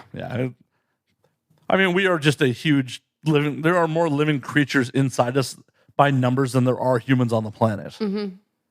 Billions. Yeah, we're like the human body is like its own multiple ecosystems. It's an entire world on your person. Yeah, I'm sure it was probably Rogan. Critters. I'm sure it was Rogan, but it's just like, oh yeah, we like to think we're in control, but it's actually like our gut biome, determines so much of like how our behavior and how things go. Yeah, the bacteria that live inside of your like intestines and just your guts are basically control your immune system and your mood and all kinds of stuff. Like they've started treating depression with fecal transplants.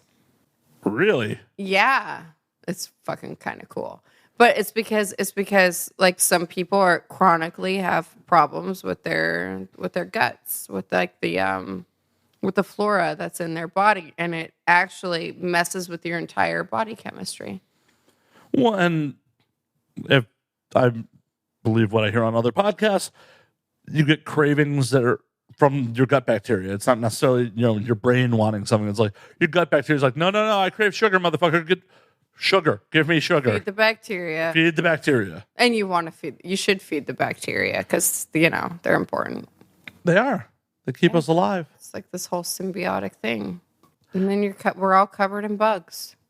So the next person you have sex with, just imagine that they are crawling in bugs, just crawling in. And they're mites. A lot of them are mites, so it's little arachnids. Well, at the end of the day, I hope that the next person I have sex with has less body hair than me, so I probably have more mites than they do. Maybe, but it kind of also depends, I think, on like your skin, because some of them eat like the dead skin on you. Well, I also hope that I have more surface area than whoever I have sex with. So, once again, I have more mites. I'm just hoping that everyone with arachnophobia knows that they're covered in little arachnids right now. Yeah. Probably someone is crying themselves to sleep right now. It's all your fault. I hope so. Why would you do that to my listeners? Why? What have they done to you? It's so mean. So mean. Tiny arachnids just creeping and burrowing in your skin. Well, they're not. Some of them do burrow. No, but they're not being malicious. No, they just want a little snack. They're just trying to live. They're just trying to, like, we're kind of gross probably to some other species. Oh, I'm sure we are. I mean, like the way people smell when they're sweaty is pretty terrible. I mean, we're gross to each other half the time. Yeah, we really are. So there's definitely other animals that are like, oh, humans touch my stuff. Like, I had a mouse. I had a pet mouse for a long time. I actually had multiples, but one of them was really sweet, and I would pet him and cuddle him, and every time I would put him back in his cage, he would instantly start cleaning himself, like psychotically, like a person like with OCD that has accidentally touched a piece of dog shit. Like he would clean and clean and clean and clean and clean. And I'm like, how fucking gross does this mouse think I am? But clearly this other species of animal is like, I like you. like hanging out with you. You're the most disgusting thing in my life, though. I'm going to have to clean myself. So, you know. I mean, isn't that the attitude of pretty much every cat that exists? Yeah. that we are horrible. It's like, you provide me food, and if I was bigger, I would kill you. For sure. Well, they have all those people that get like the pet tigers or pet leopards and stuff, and then people keep getting mauled or killed by their cats. And I had a friend of mine. I had a friend of mine who was like this industry guy, and he's like, you know what? Someday I'm gonna try to get like a leopard cub. And I'm like, why would you want that? And he's like, well, when they're cubs, you can get them used to you, and then when they're adults, they're like just normal cats. And I was like, yeah. They're like normal fucking cats. Only it's, 200 pounds of normal cat. And I have a cat. And sometimes I'll walk by the couch and he'll jump out from under the couch and attack my feet. If he was 200 pounds, he would have killed me like 50 fucking times by now. Yeah. Cats. They're like, I don't want a version of that's 200 pounds. They have claws that are the size of your finger. Right. Because even when it's like feeling playful, it's going to murder you. Yeah. How many times have cats just like swatted at your hand with their claws out? Yeah. You pet them slightly too long and they turn and grab your hand and bite you and scratch. It's like, no. They're like, well, if I treat it like it's a normal cat, it'll grow up and act like a normal cat. And I'm like, so you'll be dead? Because I'm pretty sure my cat would have killed me several times over. Yeah. Not even trying to be mean. He's just a cat. They just kill stuff. That's what they do. Who was the asshole who first tried to domesticate cats? Whose bright idea was that? Like, hey, little murder machine, you should live with me. Well, they domesticated themselves, kind of. Well, I'm sure. I mean, as domesticated as they are. Yeah. Oh, yeah. Well, yeah. But because they're all kind of a subspecies of wildcats that were in Africa, and they started basically the African wildcats, and then like Asiatic wildcats started kind of following human civilization because we had grain, and grain attracted mice, and so then the cats started hanging around us a whole bunch, and that's how they ended up kind of being favored by people. But still, who was the asshole who was like, yeah, well, I guess those little murder machines killed the mice, which was an invasive species to our grain. I think that's the Egyptians. Could be. Yeah. Like they were worshiping cats. Well, it's also just one of those things of like, I see their usefulness when they're like killing invasive species that would affect our food sources. Right. But having them in the house is, I mean, my cat lives in the house, but he goes outside. I get judged for that a lot because I let him outdoors. But he seems happier for it. But because I'm pretty sure he really would murder me in my sleep if I didn't let him outside. Probably. And you're right. It was, according to National Geographic, the ancient Egyptians may have been first to domesticate cats as early as 4,000 years ago. Plentiful rodents probably drew wild felines to human communities. Yeah, I know weird shit. It's not necessarily weird. It's just facts. I watch a lot of like National Geographic and Discovery Channel. But they made a whole like special on cats, and where they did like a bunch of DNA research to find the original cat, and it was like Africa and Asia. Yeah, I mean that makes perfect sense. Mm-hmm. Egypt's in Africa, so yeah, but it's North Africa, so you're kind of close to Asia too. So like if you're just doing genetic research, it would make sense. It definitely would. Mm-hmm. Wonder if the Israelites took a bunch of cats with them when they left Egypt. Well, the Israelites probably weren't in Egypt, at least in the numbers that they were reported to be in the Bible. Different podcast. Different podcast. Shitting on organized religion could happen next time. It was just Moses and like two friends leaving. Like, we're out and we're taking the cats. Probably not. I feel like God never mentions cats in the Bible. Does God mention dogs in the Bible? No, but okay, but Christians hated cats. Like some of the, there's like some speculation that part of the cause of the bubonic plague was actually because because the Catholic Church connected cats to witchcraft, and they started basically burning cats. And so there was this huge decrease in the cat population in Europe, which caused an increase in the rodent population, which helped spread the plague. Dumb Europeans. Well, yeah, well, religious people. But, like, not that religion is bad or whatever you believe is awesome. But but cats are not witches. I'm just going to say that. We probably shouldn't burn them. No, probably not. And also, the Catholic Church kind of played its hand in causing the bubonic plague. That's cool. I mean, Europe was overpopulated anyways. Well, it wasn't at the time. More than 10 people is too many people. Okay. Well, yeah, I can see who's an introvert here. It's okay. No. I'm just being an asshole. Though imagine how awesome it would be just to be able to go around Europe and not have to wait in any lines for anything. That would be nice, but then, like, there wouldn't be much to Europe, would there? As long as someone's still making alcohol, I'll survive.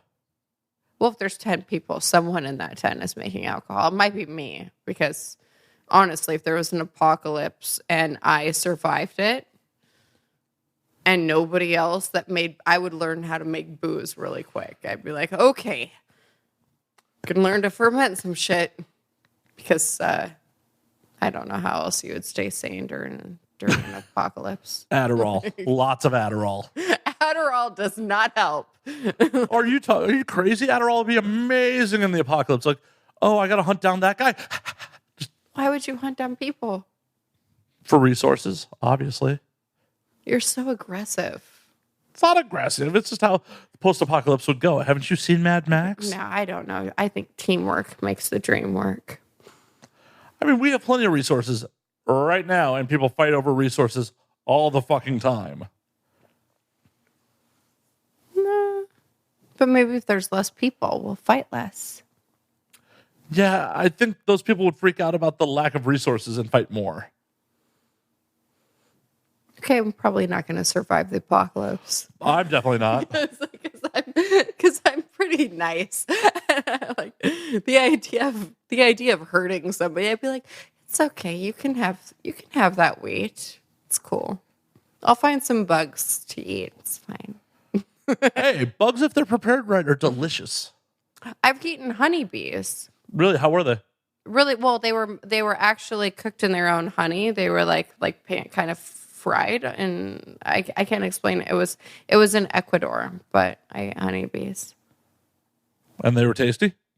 They tasted like honey because they actually cooked them in honey. So they just were like crunchy honey? Mm-hmm. Nice. Yeah, they're really good. I had giant ants in Colombia. How was that? They're delicious. Were they like bullet ants? Yeah, okay. they're so huge. Like 2-inch ants. I mean, they weren't quite 2 inches, but they were pretty fucking big. I'll pull up a picture for you.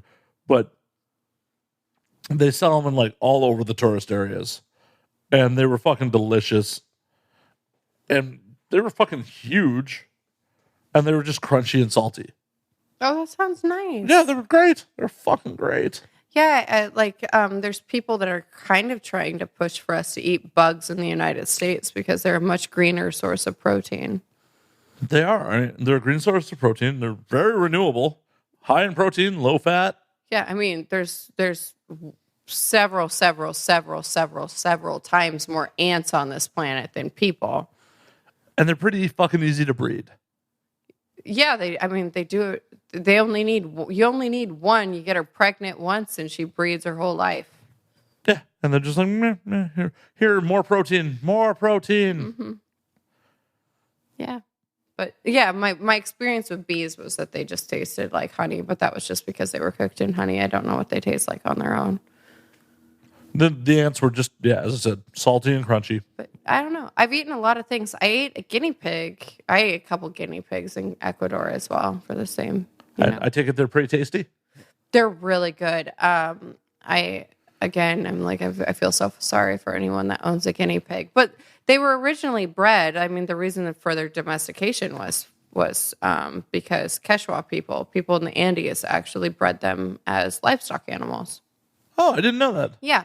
So guinea pigs are it's called cuy if you have the livestock version, but they're just basically completely domesticated rodent from South America, and they're really easy keepers, so they don't take a lot of resources, but they actually provide comparatively quite a bit of meat, and you can move them around. So when people would like move, you can actually take your guinea pigs around with you. It's not like having a cow, and so in Ecuador, you don't have pet guinea pigs. You have guinea pigs as livestock, and in certain communities, like where I traveled around the country quite a bit, but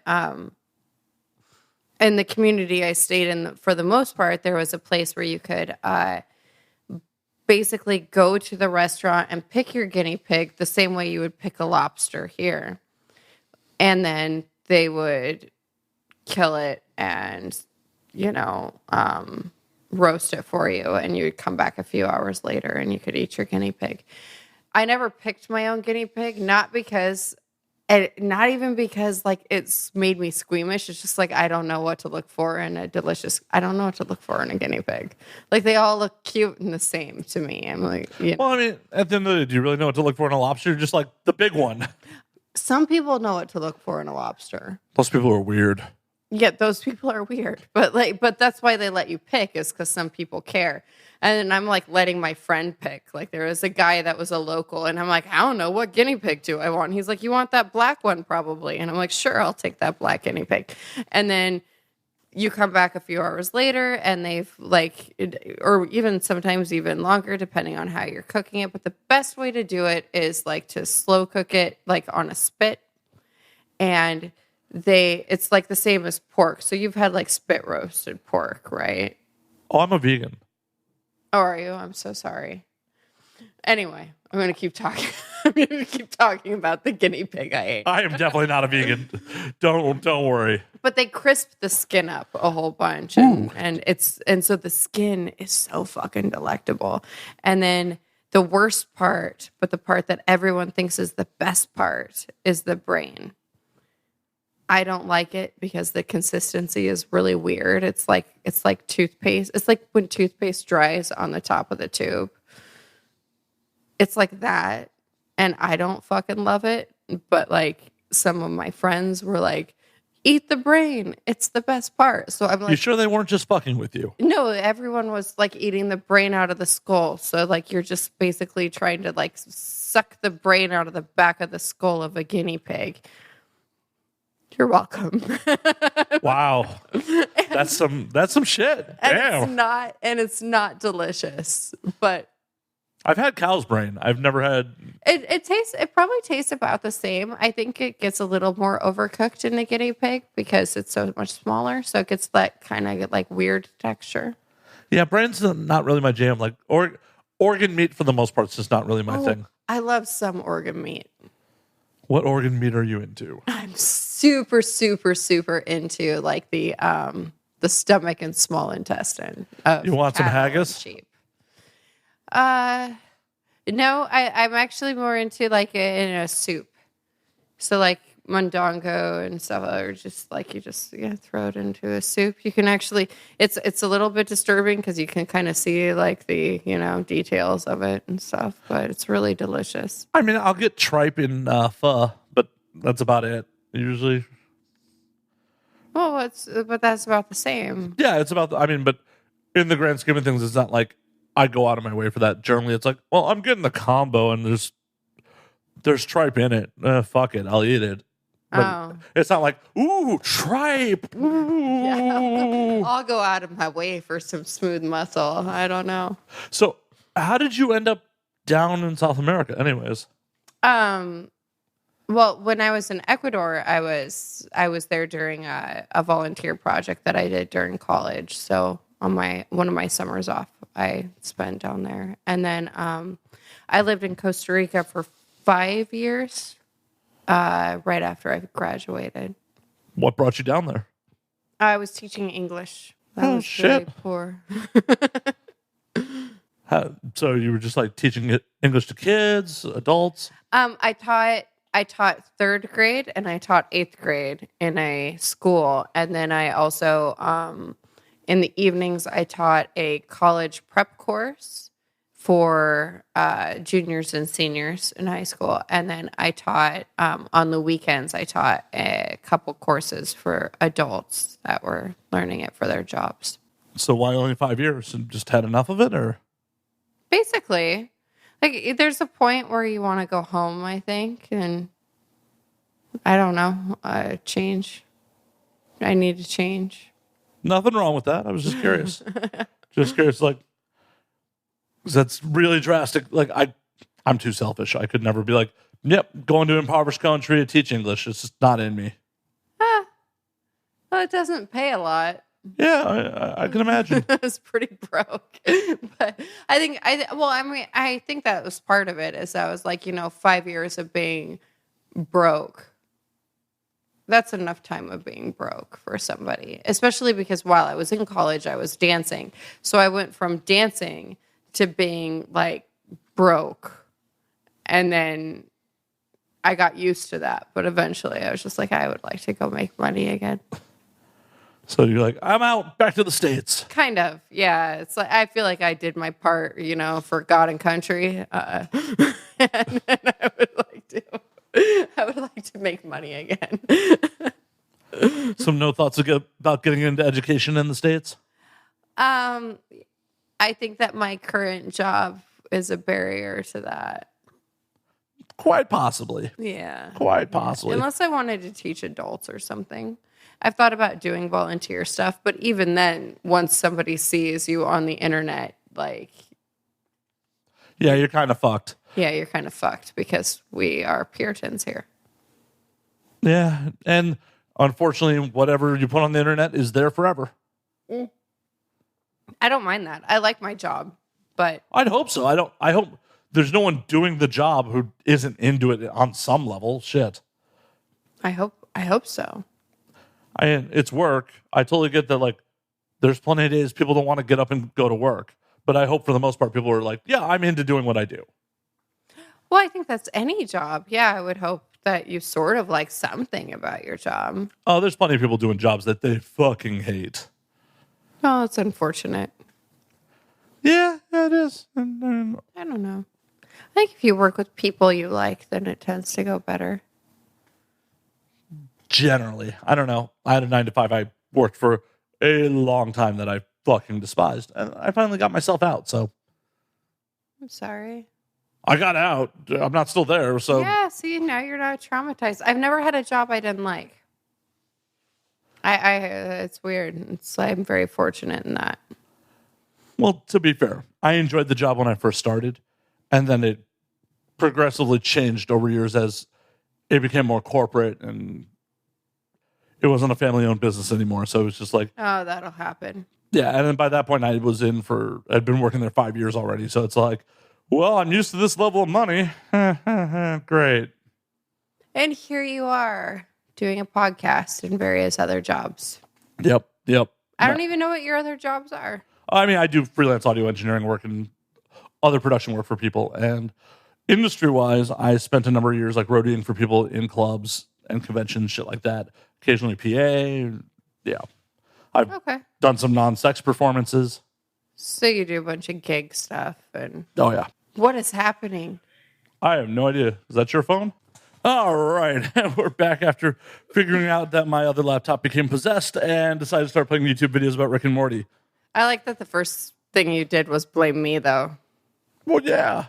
Like, my laptop has never done that. It never just started randomly playing YouTube videos. Well, I'm a professional. My phone ringer is off. My phone's not just going to randomly play videos. I didn't think my laptop was. No, I'm just saying you blame me. You blame me before even thinking of yourself. You're like, obviously, it's that girl I have here that she's the problem. Well, you are, but I'm sorry. I'm sorry for blaming you. I'm still going to say you're the problem, but I'm sorry for blaming you. I am the problem, I'm sure. Well, I will refill myself and drink to that. So before we were interrupted by internet videos, they're randomly playing. We're talking about. So you came back to the States after doing, and you were thinking about doing adult education. And are you going to pursue it? Like, what's the? No. Nah. No, well, I started doing porn, and any adult education is sort of out the window. Fair. And like I thought of volunteering, but I think that it would just become a mess because somebody will find me on the internet, and then I won't even be able to volunteer. Like they won't let you work for free if you're naked on the internet. It's so fucked up. It is kind of stupid. Like you can't even contribute to society with your free time. Yeah, and who cares what you do with another consenting adult? Who cares if it's on camera?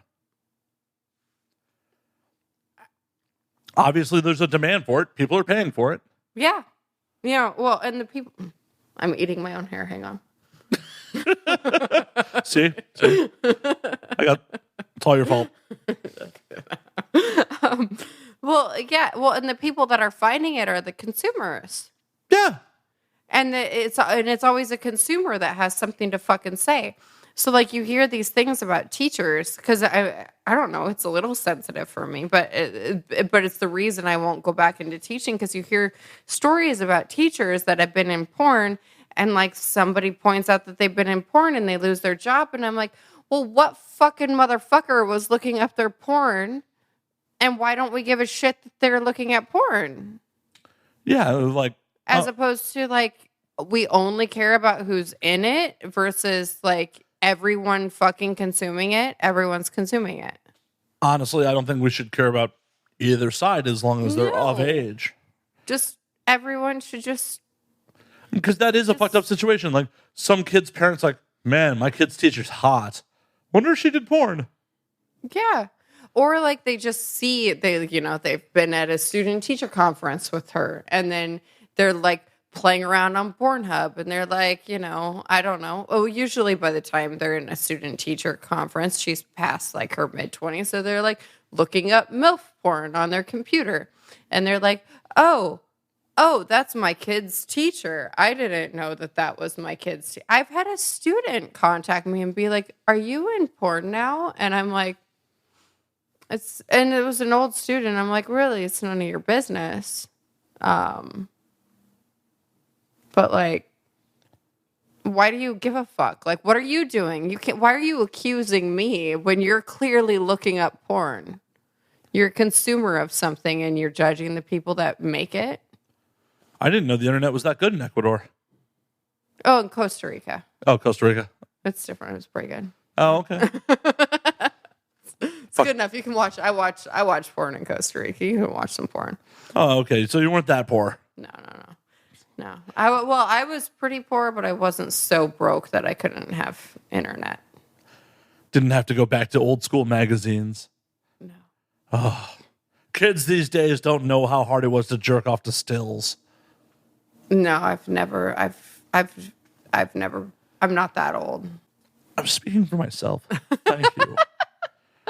Jesus, London, it's not all about you. Not everything I say is related to you. Jesus.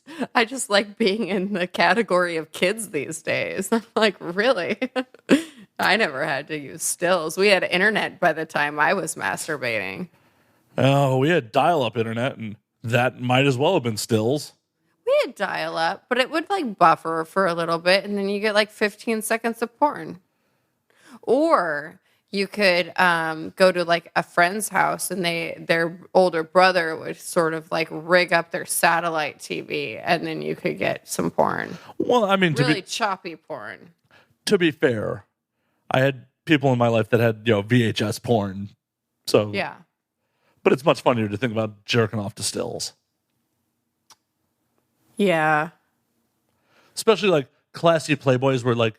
They mostly just showed bush. They didn't actually even show the pussy. They're just like, maybe if you're lucky, it'd be a faint outline. There's a pussy. You would see it if her legs weren't crossed. Right. Or there'd be like, she'd have her legs, but at an angle where it's just like a faint outline. It's like, Oh, there's the promised land. That's so sad. Yeah, the 90s was a sad time. I don't know. I wouldn't be so, it's not so bad. It wouldn't be so bad going back to that just slightly sometimes. Because every once in a while, I have to be honest, every once in a while, I feel like there's way more of my butthole available than really is necessary to masturbate to the idea of a butthole. Like, basically, everyone in the United States has been allowed, if they would like, to inspect my colon. And I feel like that's a lot. A little mystery might be okay. So have they told you if you have any polyps yet or not?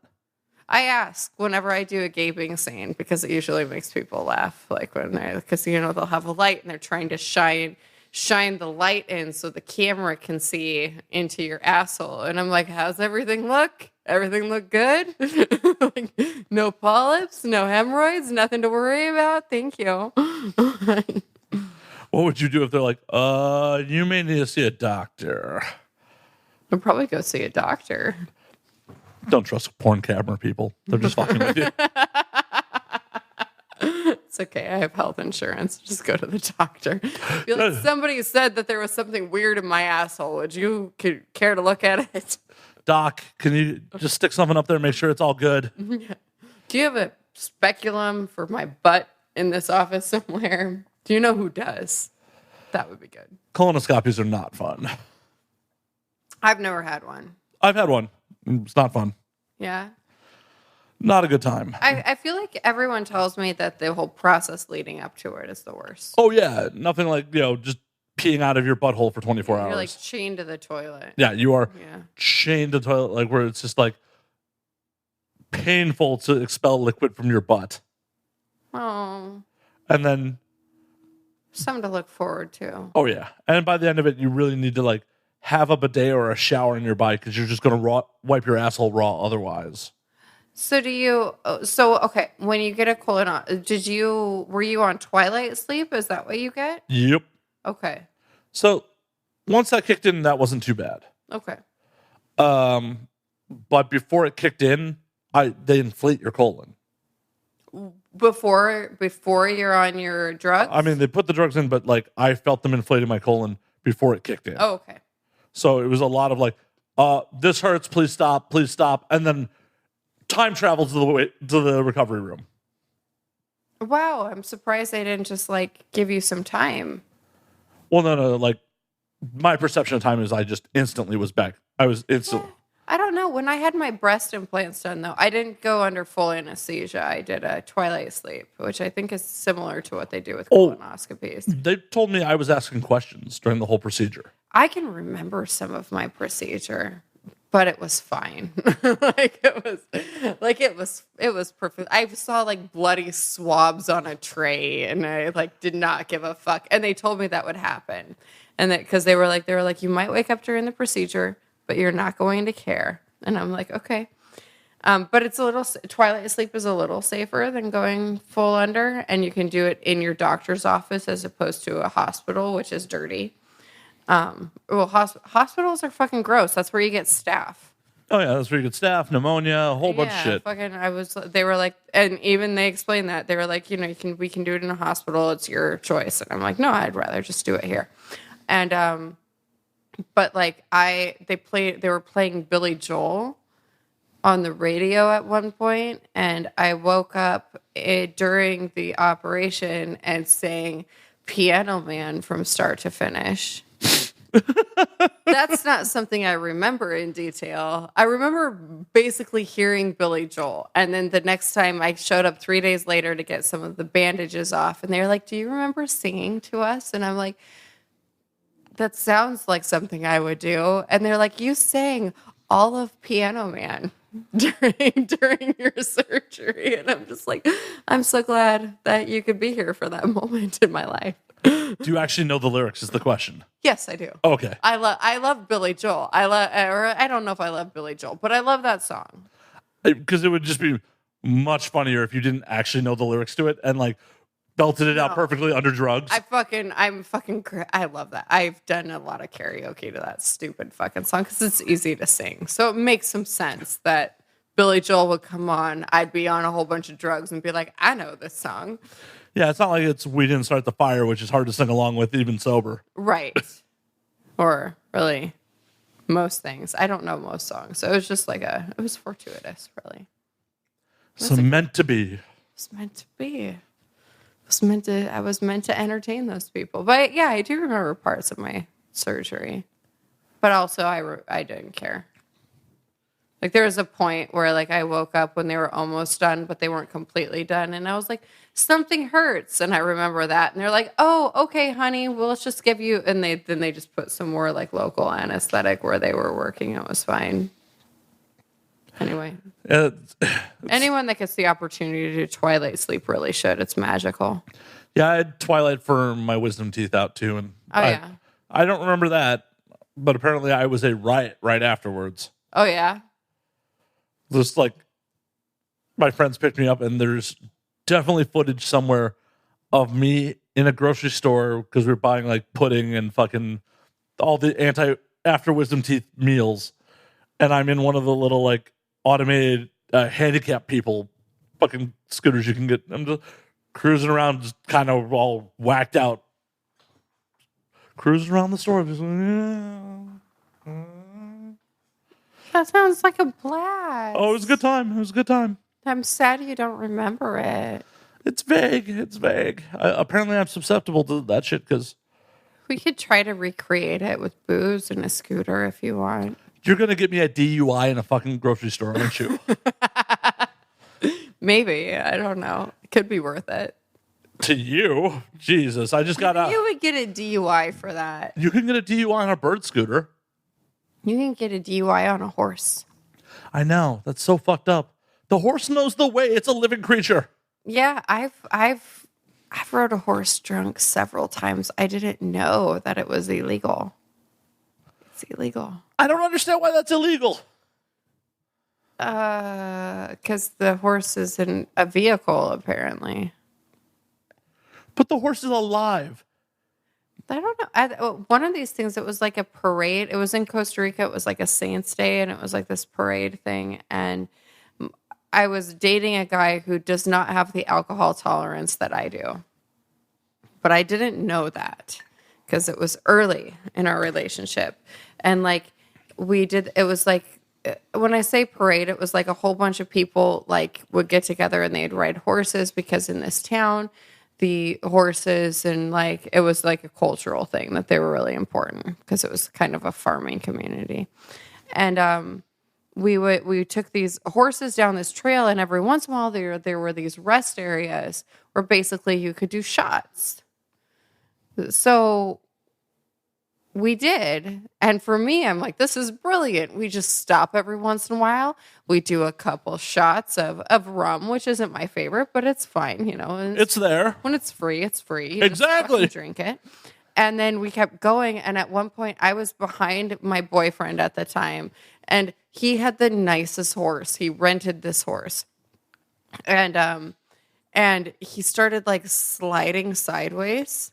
And I was like, fuck, Jose is going to fall off of his horse. But the horse was so cool because it would like sidestep and sort of try to shrug him up and over. Because I think it was uncomfortable, like having the person like be uneven on him. So the horse is trying to even him out.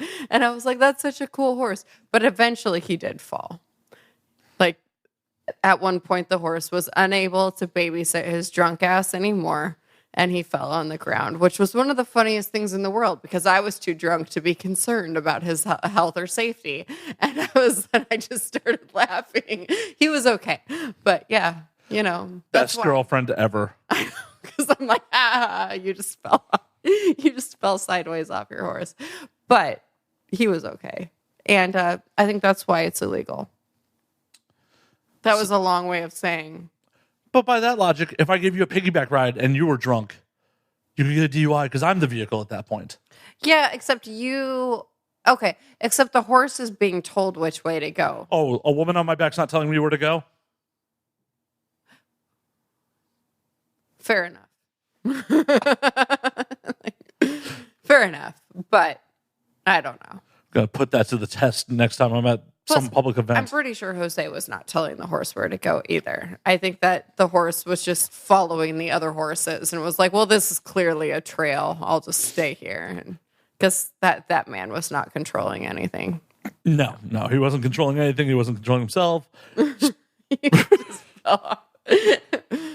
Did you just leave him there, or what'd you do with him? No, I stopped my horse and then I didn't get off of it because I'm an asshole. Like, if I were a good girlfriend, I would have gotten off of my horse, helped him off the ground, and then either helped him onto his horse, or then we would just basically at that point you just walk your horses back if you're responsible people. But instead, I sat on my horse and looked down on him on the ground. I was like, "Are you okay? Get up!" And then he got up, and I was like, "Are you all right? Can you ride anymore? Get back on your horse. We have because we had like a half a mile left of this fucking trail." And I was like, "You're fine. Get up." And he actually did manage to get back on his horse. I think hitting the ground sort of sobered him up a little bit. I mean, what would you have done if he got really hurt getting back on the horse? I don't know. I probably at that point would have felt like a shitty person, but Thankfully that didn't happen. Don't have to think about that. But it did happen. He got back on his horse. He was okay. And then he finished the ride, And that was for a saint. That was a Catholic event. Oh my God. Well, honestly, Latin America does Catholicism way better than we do. Well, Latin America is a wild place. Like, we're all beautiful Catholics. Prostitution's legal in most of Latin America. Yeah. It's just weird, puritanical America. Even festivals are more fun. Like Holy Week is a blast. Like, Good Friday is Good Friday everywhere. Where it's the death of Christ. It's sort of sad and upsetting. But like Easter is the shit in Latin America. It's so fucking great, and you get the whole week off for Holy Week. Nice. You get the whole week off, and you get to dress like a Roman and march around in the street with trumpets. It's fucking great. Sign me up. Yeah, it's good.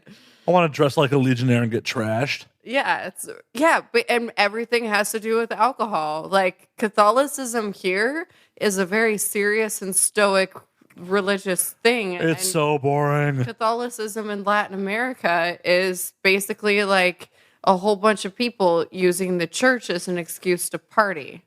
Yeah, I might be a little bit more into religion if that was the way it worked. Well, and I mean, God wants you to be happy. I feel like they've got that right. Not in America. God in America does not want you to be God in happy. America hates you. But God in Latin America would like you to have a good time. And you know what? He wouldn't have made alcohol. He wouldn't have made plants to ferment into booze if we weren't meant to enjoy it. Exactly. It would just be toxic and would kill us if we weren't meant to enjoy it. Exactly. But instead, we enjoy it. I mean, that's my same thought process on meat. It's like, if we weren't meant to consume it, it'd be poisonous. Exactly. So that's how we know that Jesus loves us, is vodka and whiskey. Yeah, I mean, Close enough. I don't think that has shit to do with Jesus in reality. I just think, I don't think it does either. I think man has just been trying to figure out a way to numb his pain of reality for a very long time. Can I have a bit of your whiskey so I don't have to leave the table to put more vodka in my cup? Yeah. I mean, that was poor planning on your part when you got up to pee that you didn't grab more vodka. I know. I thought about that when I sat back down. I was like, shit. But this seems good. Yeah, it's good whiskey. And it's 2 hard liquors. They'll mix okay. And if they don't, then I'll just throw up on the way home without me. Oh, you're going to be a hit with the Uber driver. Yeah, I haven't thrown up in an Uber yet. So Famous last words. I know, but I say them a lot. And it still hasn't happened. I'm trying, man. Tonight's the night. We're going to start doing shots, get you real trash, and be like, and away you go. If tonight's the night, I'll be sure to text you. Awesome. Yeah. I'm not paying part of the cleaning fee, though. No, it's not that expensive. It's $250. Well, I think that's fair if you puke in someone's car. I do too. But, I also feel the Uber driver deserves it if you're like, pull over, and he doesn't immediately pull over. Yeah, well, I have puked out of an Uber, and I didn't get charged anything. Well, of course not. You didn't puke in the car. Yeah, when the driver, I kind of over tipped him. Like, I tipped a lot because I was like, I'm gonna throw up, like, now. And he was on that. He's like, I've got this. Hang on. And he was so nice. And he's like, hang on. I've got it. Hang on. Just give it a second. Because he's like trying to get off the freeway. And then I puked outside of the car. And I was like, just for having to watch me vomit. Did he at least hold your hair? No. But he had to be there for somebody puking. And for some people, that is nauseating in and of itself, right? Yeah. Also, that'd be really weird just to have a random Uber driver holding your hair like, hey, bro. I don't know. If you're drunk enough that you're puking out of the Uber, do you really care? No, probably not. I mean, my hair does get in the way. Oh, I know. I've vomited into my hair several times in my life. When I was younger, I had hair down to the middle of my back. So yeah, so I've been there. You've puked into your hair. I have. I have. And then you're just trying to like comb the curds out. It's like, oh shit, yeah. Yeah, it's like, I'm gonna have to shampoo my hair a lot. But if you're really drunk, you just sort of like wipe it out like this, and then you go to bed. So then the next morning you wake up and you're like, what is that vomit smell that I can't get rid of? And you can't escape the puke smell. And then finally you touch your hair and it's crusty and you realize that there is still vomit in the hair. See, I've never gotten that one. When I've puked in my hair, it's always been like in someone's home in a bathroom. So it's like immediately just in the shower. Oh. And sometimes. Lucky you. Well, also sometimes still in my clothes. Like so drunk. But like, at least there's no puke in your hair. No, but. And then sometimes it was at friends' houses. It's not like I was at home puking like that. It's like house party. And then immediately like, I got to shower this off and not thinking about getting out of clothing to do it. So, yes, I didn't have puke in my hair, but there's still the weirdness of being the wet, drunk guy in someone else's house. And that'd be quite wet. Like if you're wearing jeans or something, that's a lot of water. Yeah, it's just like, God. And then you're just tracking water all over someone else's house. Yeah, that might be worse than just puking. That actually I think is worse. Because just puking in a car on the way home, like you're the only one that has to live with that. Yeah. I think you just called me a horrible person. I didn't call you a horrible person. Just implied it. I mean, if you want to take it that way, you can. I understand that you're very sensitive, but totes sensitive. I am so sensitive. I'm actually the minute you leave, I may need to. I may need a minute alone. Well, I mean, we can talk about your feelings if you want. No, we can. Hurt your feelings. Why would you do this to me? I don't know where I'm going. I mean, I'm not very good at talking about feelings. I am the person that like watched a boyfriend fall off a horse and just because that's hilarious. I would hope that any woman that I'm with, unless I seriously injured myself, would laugh at my expense on that. It was pretty funny. Yeah. Yeah. Like, if I was seriously injured, I'd hope she'd not let me die. But he wasn't injured. He was, like, obviously okay. Right. At that point, laugh away. I'll laugh about it later, too. It was a lot of laughing. Like, there were tears coming out of my, like, streaming down my face. Like, rain on a windshield. It was really funny. Like, ugly cried, you laugh so hard. Like, makeup running and fucking raccoon eyes from just laughing at it. Like, oh, my God. Basically. So that's an appropriate response. Because he was and he didn't drink more than me, but he was going shot for shot with me. And at that point, like I had like just moved to Costa Rica and I had been dancing for years already. And like basically I drank every fucking night, which is a bad way to be. I don't know. Nah. I don't know. It's probably not great. But at the time I was drinking a lot. So like, but he's a dude and he was kind of had that macho thing. Like he's a really sweet guy, but like, he's not going to like be out drink by his little like, North American little blonde girlfriend. No, he's going to like fucking drink as much as I do. And then he's going to fall off a horse. And that's, There's nothing wrong with you laughing at him. I approve. That's funny. It is. It's fucking hilarious. It's fucking hilarious. No, as long as he wasn't injured, it's fucking hilarious. Like, as I said, Oh, and if he was injured, it wouldn't have been hilarious in that moment. But once like the injury had been taken care of, back to hilarious. Yeah. Like a broken arm in that moment, I'd be like, oh, baby, you got a broken arm. Okay, what do we need to do? Let's try to like put some sticks around it, splint it, do something. We'll walk our horses back. It's fine. But the second he like got that, pop back into place and a cast put on it, it's back to being funny. It's still hilarious. just write something about falling off the horse on his cast. Exactly. It's funny, and it still would be a story that I would be like, remember when Jose fell off of his horse? That's his real name too. I feel bad he is. Oh no, a Latin American man named Jose. He's so easy to identify. I know, right? People are gonna find him. I think it's only like the most common name. Yeah, it's definitely up there. It's like Jose Juan. Yeah, I think there's more than one or two of them in Costa Rica. Jose, Juan, Jesus, Jorge. They all start with J's, don't they? They do. Yeah. Pedro. No, Pedro. There we go. Got one with a P. Yay. There you go. One without a J. But either way, it's fine. It's or fine. Pablo. So it's P's and J's. It's all P's and J's. And H, there's Hector. Sure, okay. I don't know why we're going through a dictionary of Latin American male names. Are you planning to name your future child a Hispanic male name? Me? Yeah, I don't plan on having kids. I don't. I was like, I hope I don't have any future children. No kids? No. Never? No. Do I seem like the mothering type? Well, you were an educator.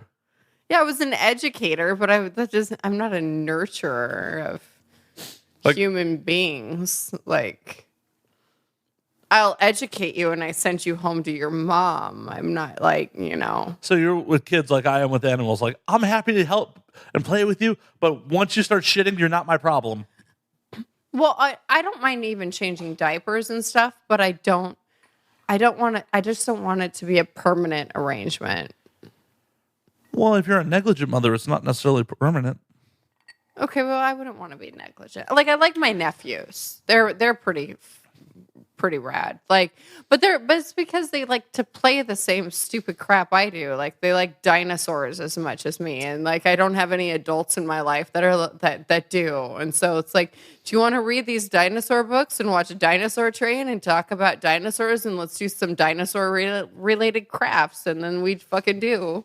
And so they're really easy to get along with. But if they didn't like dinosaurs, I wouldn't know what to do with them. So I don't want to have kids myself, because what if they don't like dinosaurs? Then I can't have a relationship with my children. Well, I think you get to decide what they're into when they're young. No, you don't, because my sister doesn't like dinosaurs. Well, then she could just tell them that they're not into dinosaurs. I don't know. I don't know. They seem pretty adamant that they're. Maybe I told them that they're into dinosaurs. It's all your fault. Yeah. Might have been Fucked your me sister's life up. being like auntie's into dinosaurs. Let's talk about them. But no, like I have a nephew. He's 4, and he knows more dinosaurs than I do. So like he has this book, and it's like the Encyclopedia of Dinosaurs, and it's illustrated. And we were flipping through it, and I wasn't even looking at the names of them. I had had a couple beers, but we're going through this book, and I was like, "Oh, that's cool. It's a Triceratops." And he sat there, and he looked at me, and he goes, "No," and I'm like, "Okay." Well, and he goes, "That's a Styracosaurus." And and I felt really stupid for a moment. He's schooling me. He's like, "No. It's not a Triceratops." Oh my God. But yeah, so I don't know. Kids, he likes dinosaurs more than me. But now I know what a Styracosaurus is. I still don't. It's a lot like a Triceratops. I gathered that. I still couldn't pick one out of a lineup. It's just got more stuff on its frill. It's more pointy bits. More pointy bits. There's like a Triceratops with more points. Solid. Yeah. I'll Google it. I'll figure it out. Yeah, okay. You'll figure it out. Next time I see it, I'll be like, okay, that's what that is. Mm-hmm. you're not going to remember this. That's the beautiful part about it being recorded. I can play it back. Oh, that's true. Okay. Be like, what was that? I'm going to look up this Styracosaurus now. Oh, I will forget until I'm editing this. And then when it's in post, I'm like, oh, yeah, I was supposed to look that up. You'd be amazed how often that happens. Like, I make promises or commitments to things, and then it's like, oh, yeah, whoops. I text people like, so that thing we talked about on air when we were drinking, let me follow up about that now. That happens probably too often. Oh, I look forward to that text. Just about dinosaurs. Like, a couple weeks. Really, I don't want to talk to you unless it's about dinosaurs. Like, if you're going to text me in the future. Okay. Good to know. Definitely will not let you know when this is coming out or how to promote it. I'm kidding. I'm sorry. Like, no. Just all she wants put to a talk about. hashtag. Just be like, hashtag dinosaurs. That's cheating. I'm not a cheater. It's not cheating. That's promotion. It's not a good. There's nothing. No. Not cheating. You know what I'm looking for. I will always. I'm kidding. I'm just gonna change your name on my phone to Dinosaur Lady. That's okay. Why doesn't your Then stage how name? are you going to tag me on Twitter? I'll just be like, picture of this dinosaur lady. I'm gonna Photoshop you into like. And somebody else will tag me. Like Kate will see it and be like, "That's London Sea River." I'm gonna Photoshop you into like a Betty Rubble outfit, so it's like full on Flintstones, like the dinosaur lady. I don't know where I'm going with that one. That makes sense. It does. You could dress me like a paleontologist. With the hat and all. Yeah, I feel like there's a hat Like it's kind of like and a like a safari shirt hat. with breast pockets. I feel like it's a safari outfit. Yeah, it's kind of a safari outfit. Give you a little brush so you can, brush off the bones. And a nice pick. Do you think paleontology would discriminate against you from being in porn? I don't know. Probably not, because they're all so socially awkward that anyone in that department would be terrified to like confront me about porn. It'd be funny, like no one can make eye contact with you. They're just kind of staring at your feet. Yeah. The problem is that's not where my education went. And so I would have to go back to school and like get a whole new bachelor's degree and then probably a master's and a doctorate if I wanted to be a doctor in paleontology. And honestly, while paleontology is interesting, it doesn't really contribute to society all that much. And I hate to say that to the paleontologists out there in the world. I'm sure there are thousands listening to this podcast, but They tuned out a little while ago. but it's like, things that have been dead for 65 million years, or even just like, even earlier than that, even if you're talking about like the Cenozoic era, like it doesn't affect us now that much. Except for that bacteria that's trapped in ice that's going to kill us all when it melts. But Is there an actual bacteria that's going to kill us? they're worried about in the that. Like ice? they're worried about bacteria frozen in the permafrost, like as global warming happens from way back in the way. Huh. Well, that'll solve the Earth's problems, won't it? Yeah. Do they know that it's something that would infect people? They have no clue. They're just afraid about it. Oh, it's probably normal. There's a lot of bacteria out there that Yeah. don't infect anybody. Or it'll be some X-Files shit. Like, it'll be like, and we'll all turn into like hosts for an alien species. Oh, I hope it gives me superpowers. That'd be awesome. It won't. Way to shit on my dreams. I'm sorry, but it's probably bad. If like it infects anybody, it'll be a bad thing. You don't know that. You're not a paleontologist. Yeah, well, they don't know that either. But infectious diseases normally are bad. Well, fine. Sorry. Or it'll give you superpowers. But you know what? No, trying to placate me now. But if everyone is infected with something that gives them superpowers, then nobody really has superpowers because we're all exactly the same again. Well, we're still on a level playing field. Doesn't mean that it wouldn't be rad to fly or, spit acid or something. Yeah, but you wouldn't appreciate it. Because it would be like walking. I appreciate walking. Okay. I would be really bummed if I couldn't walk. Really bummed, but you don't think about it because you can walk. So it's like something that you're conscious of. Like it's not part of your identity. Like part of your identity, that the way that you think of yourself when you like wake up in the morning, or not even when you wake up in the morning, but when you go out in the world, you don't think of yourself necessarily as a person that can walk because it's something that's normal for you. And the majority of people can do it. Like maybe somebody that can't walk thinks of themselves as somebody that doesn't walk. Like that's something that's in their consciousness. But for you, no, you probably it's not in your consciousness much. So if everyone can fly, you wouldn't really be conscious of the fact that you can fly. It would just be something you would miss if it was gone. So let's hope that that bacteria just kills us all off so that we don't get some other ability that we just don't appreciate. And we can finally get that sleep. And we can finally get that fucking sleep that we've all been wanting.